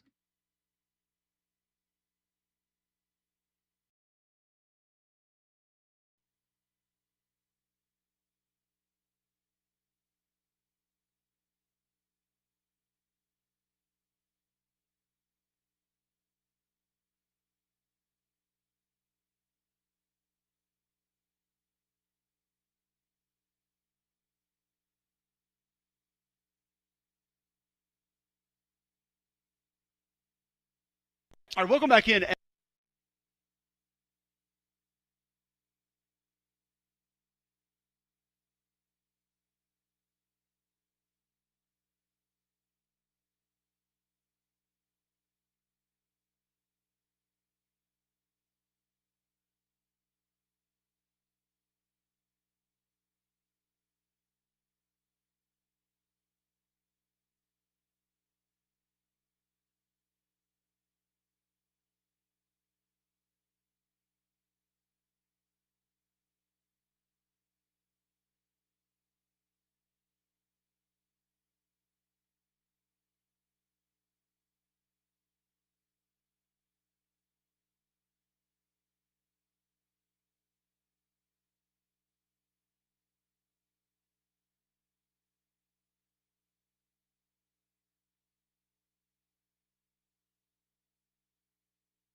All right, welcome back in. SEC Media Days. Cole Kubelik, Greg McElroy. It has been a heck of a week with a lot to discuss and a lot to talk about. And, Greg, I've become increasingly frustrated with one thing from a lot of the participants here at SEC Media Days.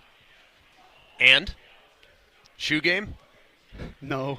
I think you and I are officially out of the shoe game now based on what we've seen this week. We've and punted. What some other folks are doing. It's players that people just don't know in this league. And I get it. DJ Lagway, Arch Manning, Garrett Nussmeier, Ty Simpson. Those are guys that they're fun to talk about and cool to talk about. But there are some guys that have a chance to legitimately take over games in this league that multiple people have told me I don't know who that is. And so what I wanted to do is go a little bit of rapid fire, back and forth, me and you, players in this league that people need to know who they are, because you probably don't, and there's a good chance they can wreck your ball club at some point in time this season. I'll get it started. You've heard me talk about him a lot. We talked actually to Clark Lee about him, and it's running back Cedric Alexander. I think he can be a dominant tailback. I think he could be the number one back at 80% of the teams in this league right now. I think he's more explosive than we've seen because a lot of things have been congested at the line of scrimmage, and his offensive line haven't been able to create holes and open things up. He's only had 20 or more carries once in his career. And Clark Lee told us we've worked on yards before contact was an emphasis point for us this offseason, and I think he's the reason why. So if you got Vandy on the schedule, 28, Cedric Alexander is a guy that you need to know because he can dominate this league if given the opportunity. Yeah, you just got to get the touches. I don't know if he's going to get them. I mean, Diego's going to pull so many things, and he's going to get so many touches himself. It's just hard to envision a scenario where he gets 20, 25 carries. I hope he does. Sounds like that's a priority for him because of some of the things that Clark Lee's talked about. We want to run more traditional offense this year and not try to trick people to death. We're just going to try to line up and beat you, which I appreciate. I love that if I'm a coach and where I want my program to head. I'll go next with KC Concepcion. You've been begging people. I've been trying to everyone wants to talk about all these receivers, and they want to talk about all these guys all over the field, and rightfully so. It's really an excellent year for wide receivers in the league, kind of across the board. I'll probably, by the time we finish this segment, probably give you 2 or 3 more wide receivers that you absolutely need to know. But I am a big fan of KC Concepcion. I think he's just an absolute stud as a football player. He's got juice. He's got wiggle. He can play in the slot. You can hand it to him. He can probably throw it. Nothing would surprise me with him. So I just think KC Concepcion for Texas A&M is a guy that does not get nearly enough coverage here at Media Days. I know we kind of hate this. We don't like to do this a lot, but just for the sake of our listeners, if you had to make somewhat of a comp that had played in the SEC or college football recently, like where would you go with – think about this player with what you're going to get from him. Dexter McCluster. Cool. Real juice. I think KC Concepcion better gives me – receiver? Yeah, more of a receiver where McCluster was a little more of a running back. But – I mean, McCluster played a lot of slot too. I mean, he was pretty electric. Oh yeah. So I think that's probably the guy that he reminds me of the most that's played recently in the league. Okay.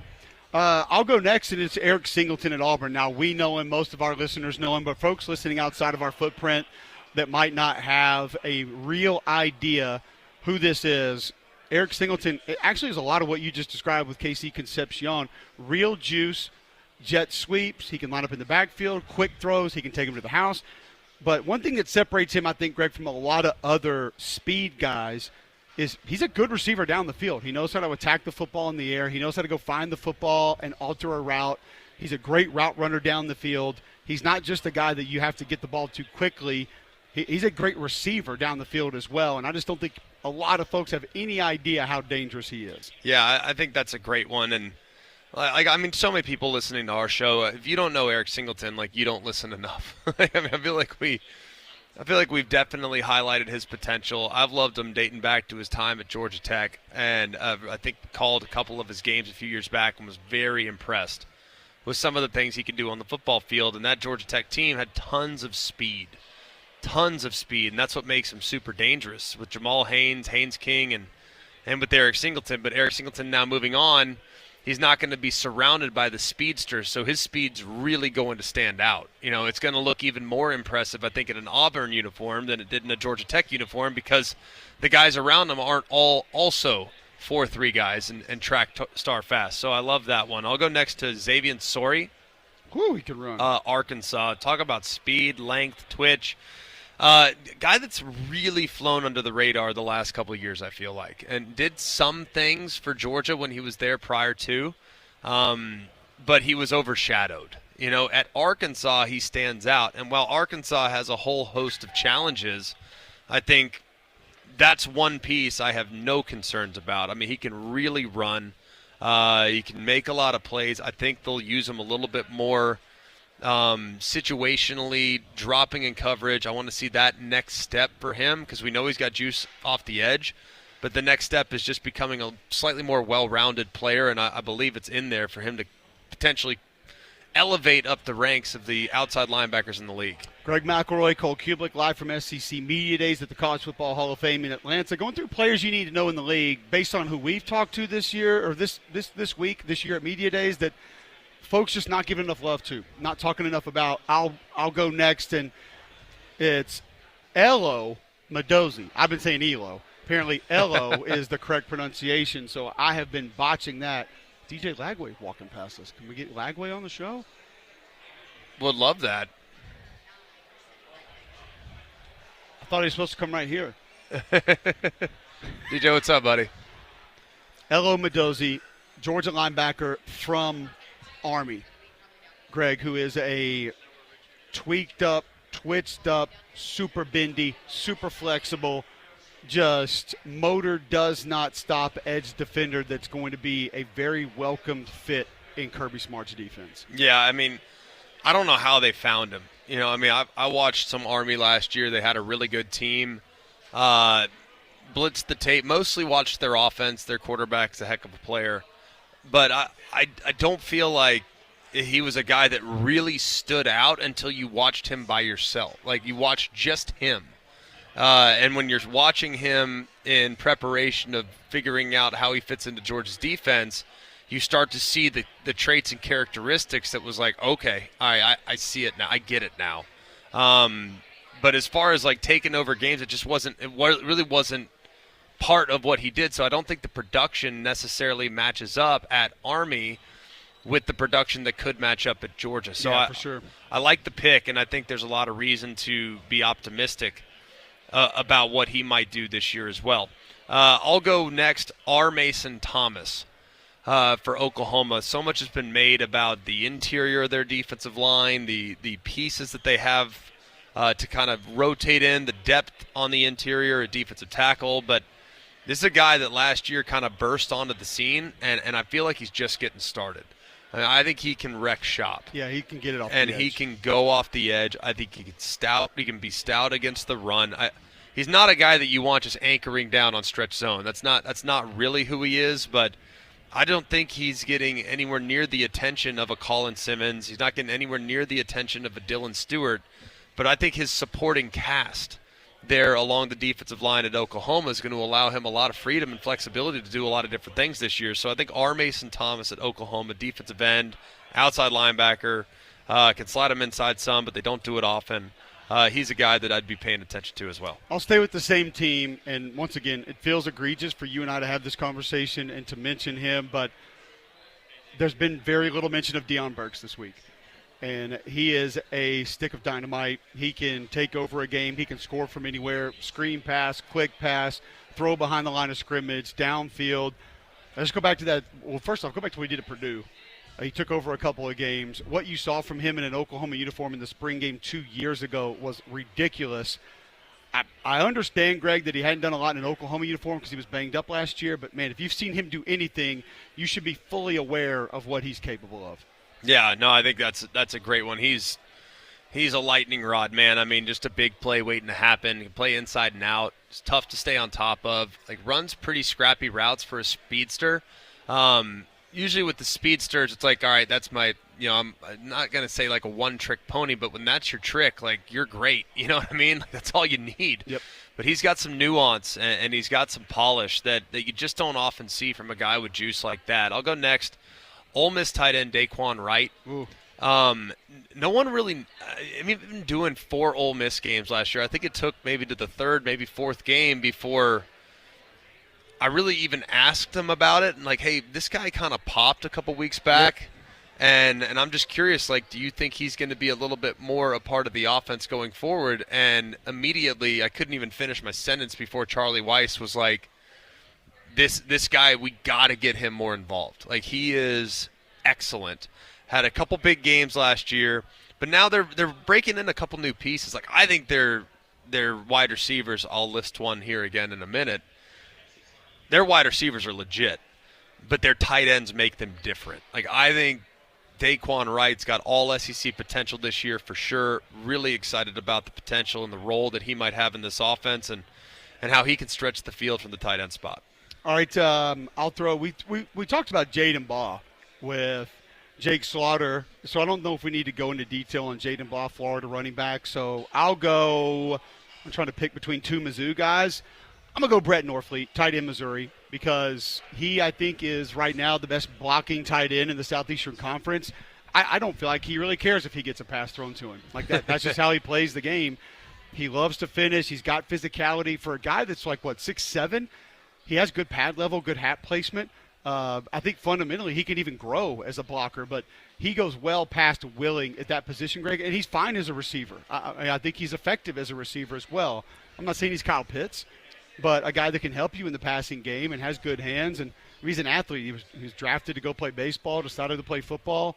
But Brett Norfleet, tight end at Missouri, somebody that folks need to know. Yeah, no, that's a great one. Norfleet is legit. I mean, he's just rock solid. And there's really not that many tight ends in the league, to be honest with you. Like, if you're really going down the list. It is kind of a down year at tight end. I don't know if it's necessarily a down year. It's just like there's not really a ton of receiving potential. Like Bauer Sharp? Bauer Sharp is a good ad. I mean, I think he's fine. I don't know if I'd go as far as to say he's like super elite. I'm not going to structure my defense around slowing him down, but tight end is a bit of a question mark position in the league kind of across the board.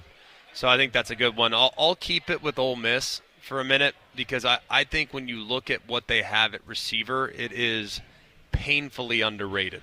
Like, I think everyone kind of knows Caden Lee. Yeah. I think people are familiar with him. He's back. I would agree. But what people don't know is about Trey Wallace. He transfers down from Penn State, and Penn State just wouldn't throw it to him. I mean, the guy was open all the time. Like, I kept looking and begging and saying, golly, why did they not involve this guy more often? I mean, He makes plays. And it's just they focus so much of their attention going to Tyler Warren, and you can never draw up a play right now that is targeted toward Tyler Warren and say that's a mistake. Like, Tyler Warren was an absolute animal out there at tight end for Penn State, no doubt about it. But I'm telling you, man, Trey Wallace, it's in there. Clearly, Lane Kiffin recognized that. They've done a great job in the past with wide receiver transfers and getting those guys involved. So Trey Wallace, not that dissimilar to a Keandre Lambert-Smith last year at Auburn. When he transferred to Auburn, we thought he'd be solid. We didn't think he'd be outstanding. And he was everything you could have wanted for Auburn and some last year. You said it, though. I mean, I went and watched him, and I said, I think he's B+ across the board. I think he's solid at everything he does. And I remember you said, no, I think he's a little more than that. Like, he's a little more than above average at everything. I think he can help a little more than that. So you kind of called that one, but I do agree he surpassed almost all the expectations we had for him at Auburn last year. And I think Trey Wallace can do the same thing. It's just the offense was not designed to get him the ball. And if there's one thing we know about Lane Kiffin in this scheme, these receivers are going to get looks, they're going to get touches, and he's going to get targets. So I think Trey Wallace is a guy that at the end of the season we're going to be like, wow, where did he come from? Yeah, well, he was at Penn State and got buried a little bit, but now here at Ole Miss, expect the production to match up. There you go. Players to watch, player you need to know out of the SEC. I was going to throw Marvin Burke, safety from Mizzou, in there, and it's not because of his coverage capabilities. He just loves to hit, and he comes downhill just looking for punishment to trade paint. But there's probably 5-6 more guys we could add to this easily list that people are just not talking about that we feel like are great players in this league. And that, I think, even adds to the intrigue of who's going to be great, who's going to go backwards, and what is this season going to look like.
All right, welcome back in. McElroy and Kubick in the morning. SEC Media Days, live coverage all week. We've had a blast, and there's one part of SEC Media Days that we felt like we needed to kind of go back to discuss again, and that is maybe a team that could come out of nowhere.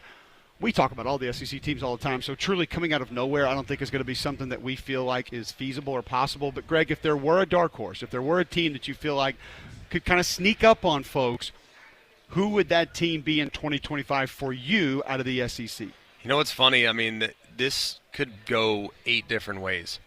I think I've been asked this question 10 times this week, and I think I've had 6 different answers. Well, it's kind of like, this is the way that I like to put it. Because we've talked about the 4 teams at the top, right? Right. Georgia, Bama, Texas. LSU. If you want to throw LSU in there, that's fine. But I think there are 6 to 8 teams that could finish 5th or could finish 10th. Yeah. And Easily. it's like finishing 8th might not be a bad No, gosh. Finishing 8th, you're probably sitting there 8-4, feeling pretty good about where you're at. I'm looking at I just keep going back to Florida. I know the schedule's brutal. I know it's hard. I get it. I'm a little tired of talking about just how, quote, hard the schedule is. But, I mean, where do you think they would have to get wins-wise to qualify for what you're talking about? Like, for people nationally to look at them and see, like, man, this is a really good football team. You got to get one at Miami. You got to get that one because Miami's going to be a good football team again this year. They might even have a loss, though, coming into that one because they got Notre Dame week 1. So I think you got to get that one. I think getting Texas at home on October 4th, I believe. So you think it's more about who they get than maybe getting to 9 or 10? Yeah, I don't think they can get to 10. It just at what point do you start to, like, I mean, I could see them. I don't think they get beat badly by anybody. Like, they just their style of play will not allow that. You know what I mean? I know last year it was a little bit of a challenge playing Miami week 1, but by the time they kind of figured out what they had and DJ Lagway got a little more comfortable and the offensive line settled in and the defensive line started to elevate to what they were capable of, I mean, all of a sudden it's like you flip a switch and they're off and running. Like, tell me a team right now that you think beats them convincingly. I don't know about convincingly, but what that did make me think of is, like, who's a bad matchup on paper right now? I would go LSU, and that game's on the road just because Florida's big question mark for me is secondary. Obviously, LSU's got receivers, good quarterback, but LSU's got concerns on the O-line. So Caleb Banks could have a big game. Yeah. I mean, you could have guys up front that maybe take that game over, and I don't think Ole Miss is a great matchup, but I could see some potential problems that could be caused there. But same thing. I mean, Florida could dominate them up front like they did last year. That's the big reason they won that game last year. Jackson Dart couldn't get a pass off. I think that one's a tricky one, but Ole Miss is going to be a tricky matchup for everybody. I think that our offense is going to score. I think Austin Simmons legit. I think the receivers are awesome. I love their tight ends. I think their defense is going to be – Pete Golding is too good of a coach to have them fall off a cliff. All right, are they going to go from 1st to 25th? That's probably about right. I mean, he's too good schematically, and they got enough. You know, I mean, Terran Perkins has some eraser qualities. Like, he can do it. I just don't know if they're going to be as good on the edges, which is a little bit of a concern considering what they were last year. All right, so that's the Florida Gators Greg's going to go with as far as a team that he thinks could kind of come out of nowhere. A little bit of I only say that because we talk about Auburn every day. I don't think I need to go on and on about Auburn being a potential dark horse. I've said that 100 times. I think they can be. It's all dependent on quarterback play. If the quarterback plays well, they got a real shot. If the quarterback doesn't, they don't. So I'm kind of removing Auburn from the conversation because of how often we cover them. I'm going to go with Missouri. I think it was hard for me to go with, say, Florida because you and I have talked about them so much, and there's so much that we like about them. It would be hard to say that they qualified for that with me, but I have to think about how everybody else is looking at them, and I think they would qualify for that, like you said, if they got to maybe 9-10 wins and they had some of those wins that you discussed.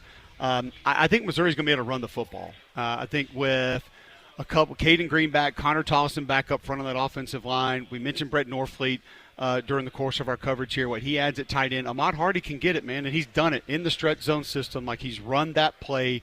He knows how to operate. I think he can carry a heavy load. Are the receivers what they were last year? No.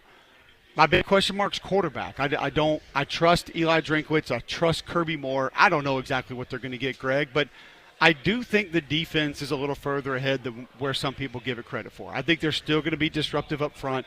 I think you have an eraser potentially at safety, specifically in the run game and physically, and the schedule is going to allow them to stack some wins early and maybe provide some momentum when Alabama comes to town, or they have to go to Auburn, or they have to go to Vanderbilt, or Oklahoma potentially later in the season. So I'll go with Missouri as far as a dark horse team, not to win the SEC championship, but just to be maybe kind of peeking at the college football playoff from the outside as we get to November. Well, they better be ready for Kansas. I mean, I will not disagree with that. Kansas is going to be a problem. Yeah. You obviously have South Carolina at home. Like you're gonna have Kansas game at home for those fans. Like we don't truly understand what that game means. Like that's going to be a massive game for that fan base. They should win that game. That's going to be big. They should win that game. But that's one that it's like if you're just seeing Kansas on the schedule and you're like, all right, win.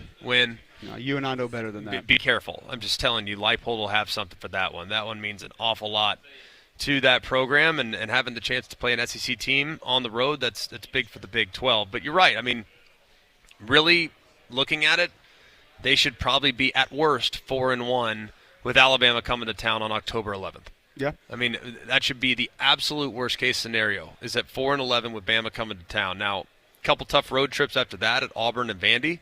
But, I mean, they finished strong. I mean, at Oklahoma's tough naturally, but A&M's going to be good. I think you can get Mississippi State at home. At Arkansas, who knows what Arkansas is going to be. So I think this is a team that could have probably a better record than they are good.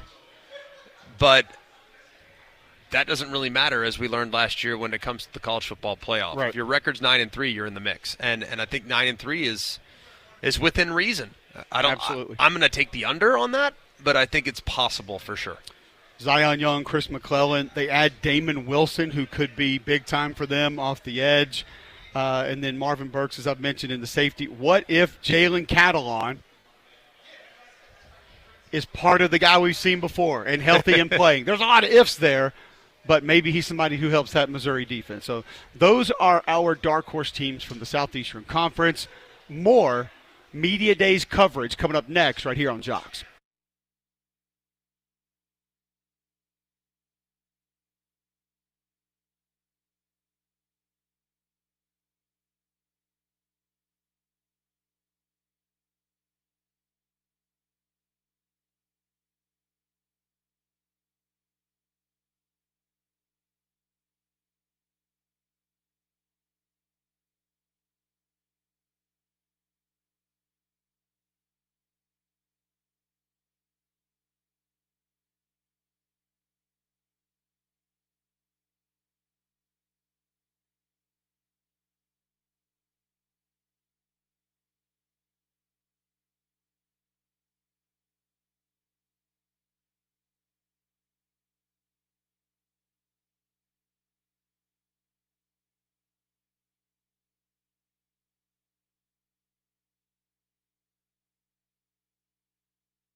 All right, back at SEC Media Days with another center. We had Connor Liu early in the week. Now Jake Slaughter, Florida center. There's a lot of expectations for your group this year. You guys kind of welcome that.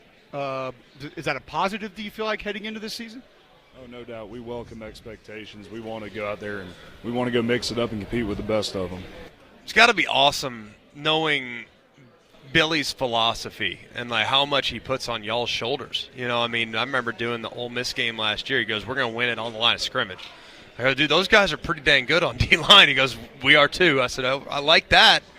So it's got to be pretty awesome to play in a system where your play is highlighted as much as probably any other system in the sport. Yeah, no doubt. And Coach Napier will be the first to tell you he's an undercover offensive line coach. He loves, Stop. He's too skinny to be that. I'm telling you. But no, Coach Napier and I have a great relationship with the entire offensive line. He loves up on us, and it's one of those things that at the end of the day, he's scheming it up for us. He's trying to put the chess pieces in the right place to where we have some downhill runs and everything getting fighting and clawing. Speaking of fighting and clawing, a guy that I know you do with on a regular basis, Greg and I have kind of tried to warn the world about Caleb Banks. Right. We don't feel like enough people are talking about him. If we had to ask you to describe him for those that are like, who is that? How would you describe Caleb Banks? Caleb Banks, he's an inside guy that does a little bit of everything. So that's, he isn't one-dimensional. He's not a big run stuffer. He's not a little finesse pass rush DN. He has a big bag. He does everything in his game. He plays with power. He plays with finesse. He has good twitch. And in other words, a guy you never want to see. Right. No, you don't want to block him one-on-one. As long as can be. Right. I mean, he's got length, too. Right. No, he's got long arms. He's got big hands. And, we were down there fooling around with I heard the grip strength thing over there, yeah. Right, he was like almost 200 pounds of grip strength in one hand. I mean, he's got them big old bear paws, and he plays violent. He's a great competitor and a great teammate. It's fun to watch him down the stretch. I mean, I would imagine from your standpoint, sitting there getting ready to go in on third down, you almost knew they were getting a stop. I mean, those plays against Ole Miss, those short yardage situations, like you knew they were going to stop them. So what was it? How do you kind of feed off what your defense was able to do down the stretch last year?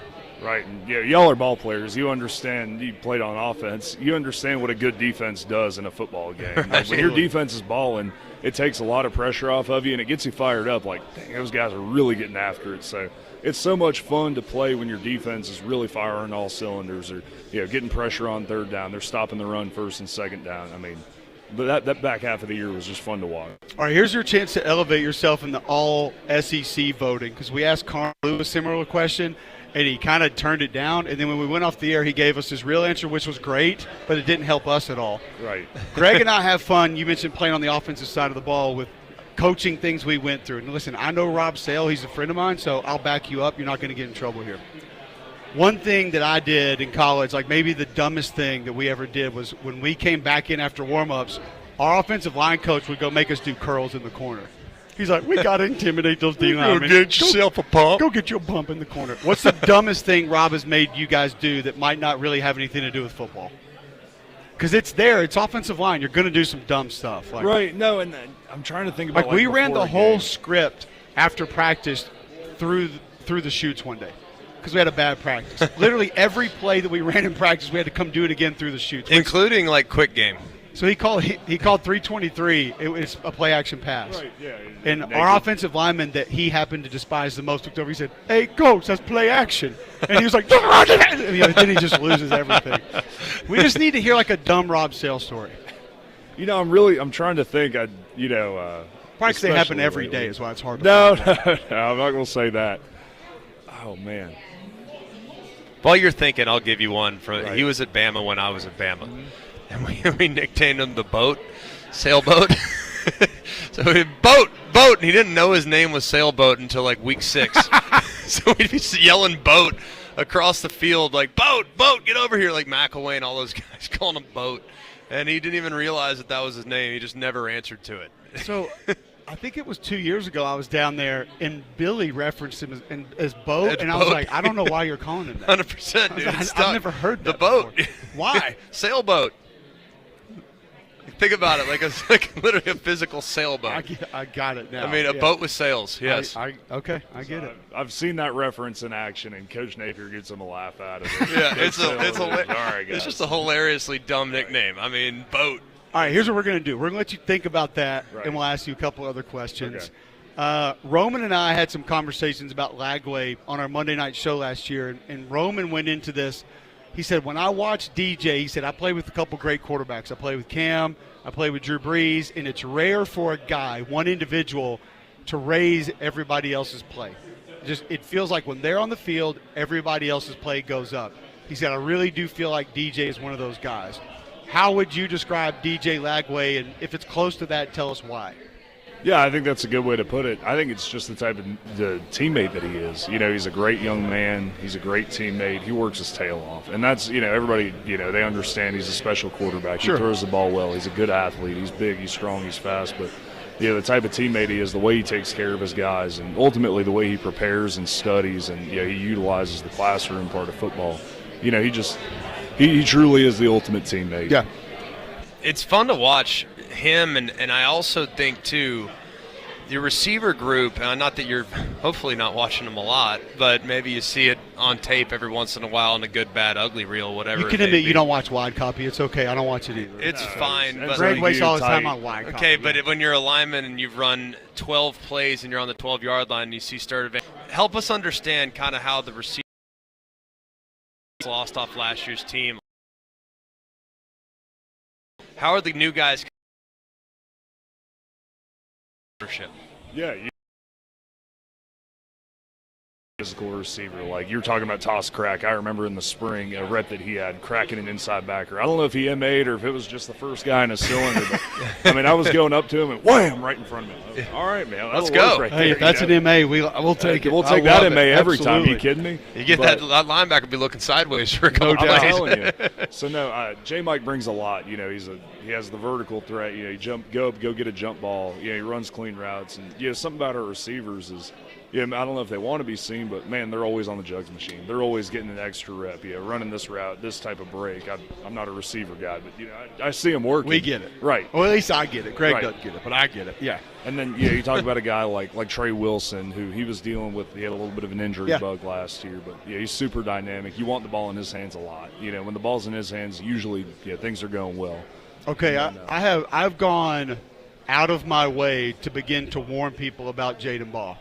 I'm like, guys, I know you don't know who he is, but just get ready because it's coming. Make me feel better that I'm not out of bounds here. I'm trying to tell people how special this kid's going to be. Not out of bounds at all. He's big, he's strong, he's fast. He moves so well in the open field. He put a shoulder down and run through somebody. I texted Rob when I first saw him in the spring game 2 years ago. He's grown. And he said, he's 235. And I was like, hold on, what? Stop. Like, he's not 235. He's massive. He goes, actually, I think he's 238 right now. Mm-hmm. I was like, holy mother. No, JB's huge, man. And that's the thing. Like, he'll get downhill, and then you watch him in the open field, and usually the guys that they're one cut, get downhill, they're not real fun in the open field. But you watch him, he's got a little wiggle to him. He'll go make a play. And, what I'll say about him is how much he's bought into, like, okay, these are my responsibilities and protection. Jake's going to point it to me.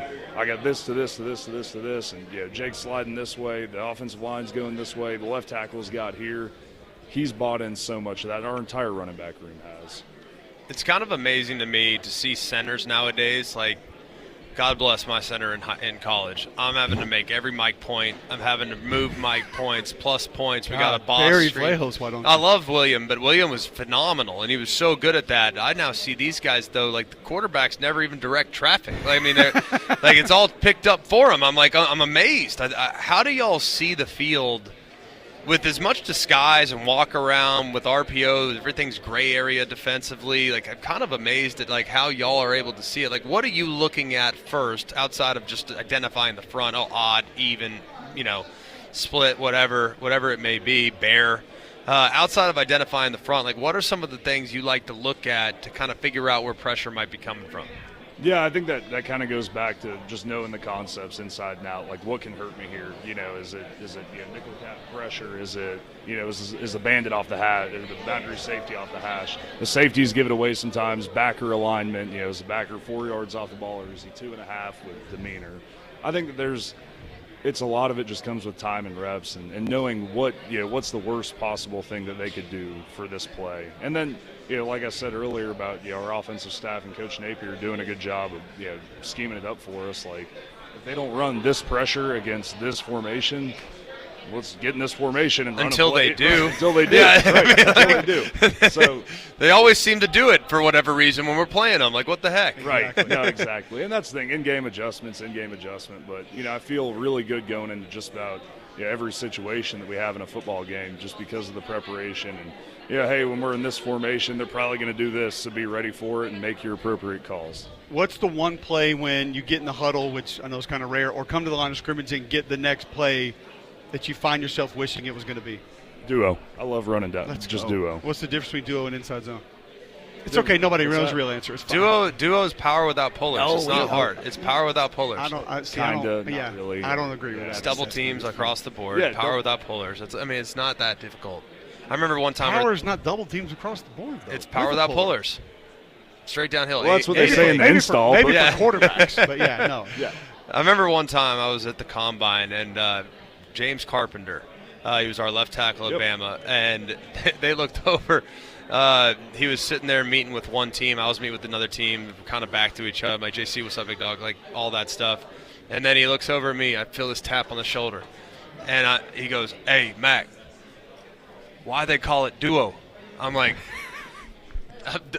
double teams. He goes, double teams. He looks over to the scouts like double teams. I'm like, heck yeah, And let's there's go. the Y-wing pair. You don't need to know the why. He just need to know what. The GM goes, as long as we draft McElroy too, we're good. Yeah, we're golden. Duo, bro. My buddy, Coach Carpenter was just working with us. He's the best. He's awesome. great. He's awesome, He's man. awesome. Such a good They're dude. winding you up. Did you think of anything dumb on I sale? honestly it's couldn't. fine. I'm sorry. It's all good, man. Thank we'll you let so you much ride. for having me. Yeah, Thank appreciate you it, for buddy. joining us, man. Nice to meet you as well. Good luck. This year. Good luck, man. You could have told me that was an assistant offensive line coach. Jake Slaughter sounds like a grown man, and he's the center for the Florida Gators. Like, you could have told me that was Billy Napier's little brother or something. I would have believed you. But hey, I mean, just going back into the trenches, having some fun with the guys, man. He sounds seasoned. He sounds like he's 37 years old. But that's just kind of the inside scoop from there in SEC media days with the fellas as the Florida Gators. If you listen to Billy Napier during the week and everything they've got brewing down there in Gainesville, they pulled off some upsets last year. 2025 could be the year. Is Florida back? Is that why they are part of your Fantastic Five? They Your Final are. Five? They are. Okay. There's a lot of anticipation. There's a lot of SEC media days and hearing Billy Napier get a chance to hear DJ Lagway and of course what we saw from him last year. Man, it's just a lot of momentum there in Gainesville. Should be interesting to see what the season looks like for Florida and other teams in the SEC heading into 2025. We continue on the other side with some more just inside scoop, a little bit of the OT edition of McElroy and Kubelik in the morning here on Jox.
Welcome back into McElroy and Kubelik in the morning. Damian Mitchell alongside John Bear here with you for a few more moments with the OT edition of McElroy and Kubelik in the morning. Just recapping what we heard from SEC Media Days, also with some great interviews. And, of course, you can always get those as each hour of the show is podcasted there at joxfm.com, Apple, Spotify, wherever you get your podcasts. Make sure you check those out. We'll continue with some player interviews as we get a chance to hear from a budding superstar in the SEC. That would be the quarterback for the South Carolina Gamecocks, one Lenoris Sellers. I can remember when I did one of your games this year, we talked to Clayton White, and he said, we asked him how he felt about the defense coming in. He's like, well, I can tell you this. The offense didn't score in the spring, and they didn't score all fall. So that made me feel pretty good. I imagine that was a little bit different this spring and probably going to be different this fall. Definitely. Just coming together, building that chemistry, getting used to the system, having more confidence in it. A lot of people are interested in how different the system's going to look. Coach Shula was there with you last year, but obviously a different offensive coordinator calling the plays. What will be different for you? How different will it look to the fans? Yeah, probably might be super similar to what we did. Obviously some new wrinkles here and there. Got rid of what was bad last year, brought in some new stuff, some NFL stuff and all that. So, is there a part of it that you've been able to have discussions with to maybe install more of or do more of that you're excited about that you didn't get as much of last year? Yeah, definitely. Just up here and there, like nothing too big, nothing too crazy, but obviously I have to say so on what goes in. All right, one thing I'm always interested with you guys with NIL, because when I played, that wasn't a real thing. Somebody like you, your offensive lineman, what are we doing to take care of those boys? I haven't done anything yet, but I'm gonna take care of them. Okay, we need to keep you in line on this one. Like, let's take care of the big boys now. Oh yeah. So we definitely take care of them. Like, go out to eat or something. I'm moving to my house in a couple of weeks. I have them over a good bit, so stuff like that. Am I under the impression that you purchased a house? Is that right? Yes, sir. So how do you do that at your age? Like, is that like I bought a house as an adult and it was confusing and difficult. So it's people to handle it for me, like my parents, my agent. They do all that. They talk. They obviously ask me like my opinion on stuff, what I like, what I don't like, and all that. So smart though, man. Get in that real estate early. Get that under control. All right, here's my last thing. What kind of shoes you wearing today? Louis Vuittons. Okay. Sneakers. Yeah. So here's what I want you to do, because this is way before your time. Go research British Knights. British Knights. Google British Knights, because when I was a kid, there's a new shoe line that came out. And kind of tried to be cool, but never ended up being cool. Yeah. They look just like BKs, is what they called them, British Knights back in the day. Okay, yes, sir, I got you when I get home. And then when I have one of your games this year, we're going to follow up on that. And you let me know if I was right or wrong. Yes, sir, I got you. Lenoris Sellers, quarterback for the South Carolina Gamecocks. Here he is. This son going to say that when I'm closing on my house in a few weeks. Like, come on now. This is what we're doing. This is what NIL is doing. This man has got to have a mortgage out there playing college football. Obviously, he's selfish because he's trying to close his house and ain't take his lineman out to dinner. Like, come on now. Austin Simmons said he went out there was like, I didn't even look at the bill. Didn't even look at the car. Okay, so just give me the receipt. Sellers out here just buying houses, not even taking care of the people that take care of him. Wow, says so much. I'm telling you. We continue with the interview segment there from SEC Media Days as we get a chance to hear from linebacker from Ole Miss, TJ Daugherty. First thing I have to ask you about is these backpacks. Now, most people listening to this aren't going to be able to see them. So essentially, every attendee gets a backpack with, it looks like an iPad connected to the back, and you can kind of change the graphics, and it just rotates back and forth. First off, honestly, will you ever use this again after today? Man, I'm gonna try my best to. I don't know where exactly, but I'm definitely gonna try my best to, because I mean that's just unique. I've never seen nothing like that before. Maybe on the champion, like on our walk. I almost feel like you could give this to a regular student and program like your Twitter account into it, just make them walk around all day and like just promote you. Promote me all day, whatever I have going on. Just promote me on their back. That's awesome though. I mean, that's awesome. All right, so when we had you guys last year and we talked to Coach Golding in a TV meeting, and he had really good things to say about you, and he's like, man, this kid just keeps coming further and further and further. Now you have basically a whole nother year of the defense under your belt. So you enter this year, I would imagine, understanding about everything there is to know. How can that help you? How can that help your defense this year? Man, I think that helps me like just play even faster on the field, being able to anticipate things more, knowing what's coming. I think that's going to take me to another level. And then as far as the team-wise, I think that'll help me just in my leadership role, as far as experience and just allowing those guys to buy in because they saw me do it before, and then just knowing the standard so I can just lead by example and show them how to do it. You mentioned leadership. I'm intrigued because so many people look at how Lane handles the portal and new guys in and out of the facility, in the locker room, and on the roster, but that part never seems to be an issue. It never seems to be. You never hear about, oh, the Ole Miss guys are fighting or they don't get along. How does that happen so seamlessly with this football team, this football program? Man, I think that's just a testament to how Lane Kiffin runs his program and just the type of guys we take in. We're not taking anybody in, but guys who have the same mission as us and just the same level of focus and pro mindset. So when the guys come in, I mean, it's not really hard for them to buy in because they want to get better and they want to be great and they want to be pushed. So just when they come in, they're always open to just learning more and being better. So that's always helpful. Describe what it's like. I do radio with Greg McElroy every morning, and he laid out this really cool example one time. We were talking about Jackson Arnold at Oklahoma going to Auburn, and he was talking about being a quarterback with a defensive-minded head coach and how it can work against you. And he basically said, you're constantly being told, don't screw it up, don't make a mistake, don't turn it over. Like, basically, don't hurt the defense. Exactly. And my immediate thought was, man, I could never picture, like, Lane Kiffin or Jeff Lebby saying that to his quarterback. It's like, attack, attack, attack, go, go, go. Exactly. So I want to flip that around. Describe for our listeners what it's like being a defensive player playing for Lane Kiffin. Man, that's a great question, man. It's cool. It's good because, like, with that mentality he has of attacking and going and, like, not flinching and not being worried to screw up, it just shows the confidence he has in us in the defense. So, like, that just allows me to play more confident. So, like, every time he does go for it on fourth, he knows if we don't get it, like, he knows what the defense has his back. So, like, that just allows me to rise to the occasion and play at a higher level and at a higher standard. You've now been with Pete, and you got new guys coming in, and a lot of people are worried about the D-line because you had some departures to the NFL. What would you say to those folks that are maybe concerned that group might not be close to where it was a year ago? No drop-offs. I think that group setting a great example on just how to be a pro, and I think all the younger guys, the Will Echols and Cam Franklins, the younger guys, I think they took that well as far as just learning how to be a pro and coming to practice every day. So this year, when they stepped into that role of them being a guy this spring, they weren't shocked to it, and you could tell that they were preparing for it. Describe Pete Golding in one sentence. Pete Golden, awesome, and he is the person you see on social media or on TV. He is that person 24/7. He's amazing.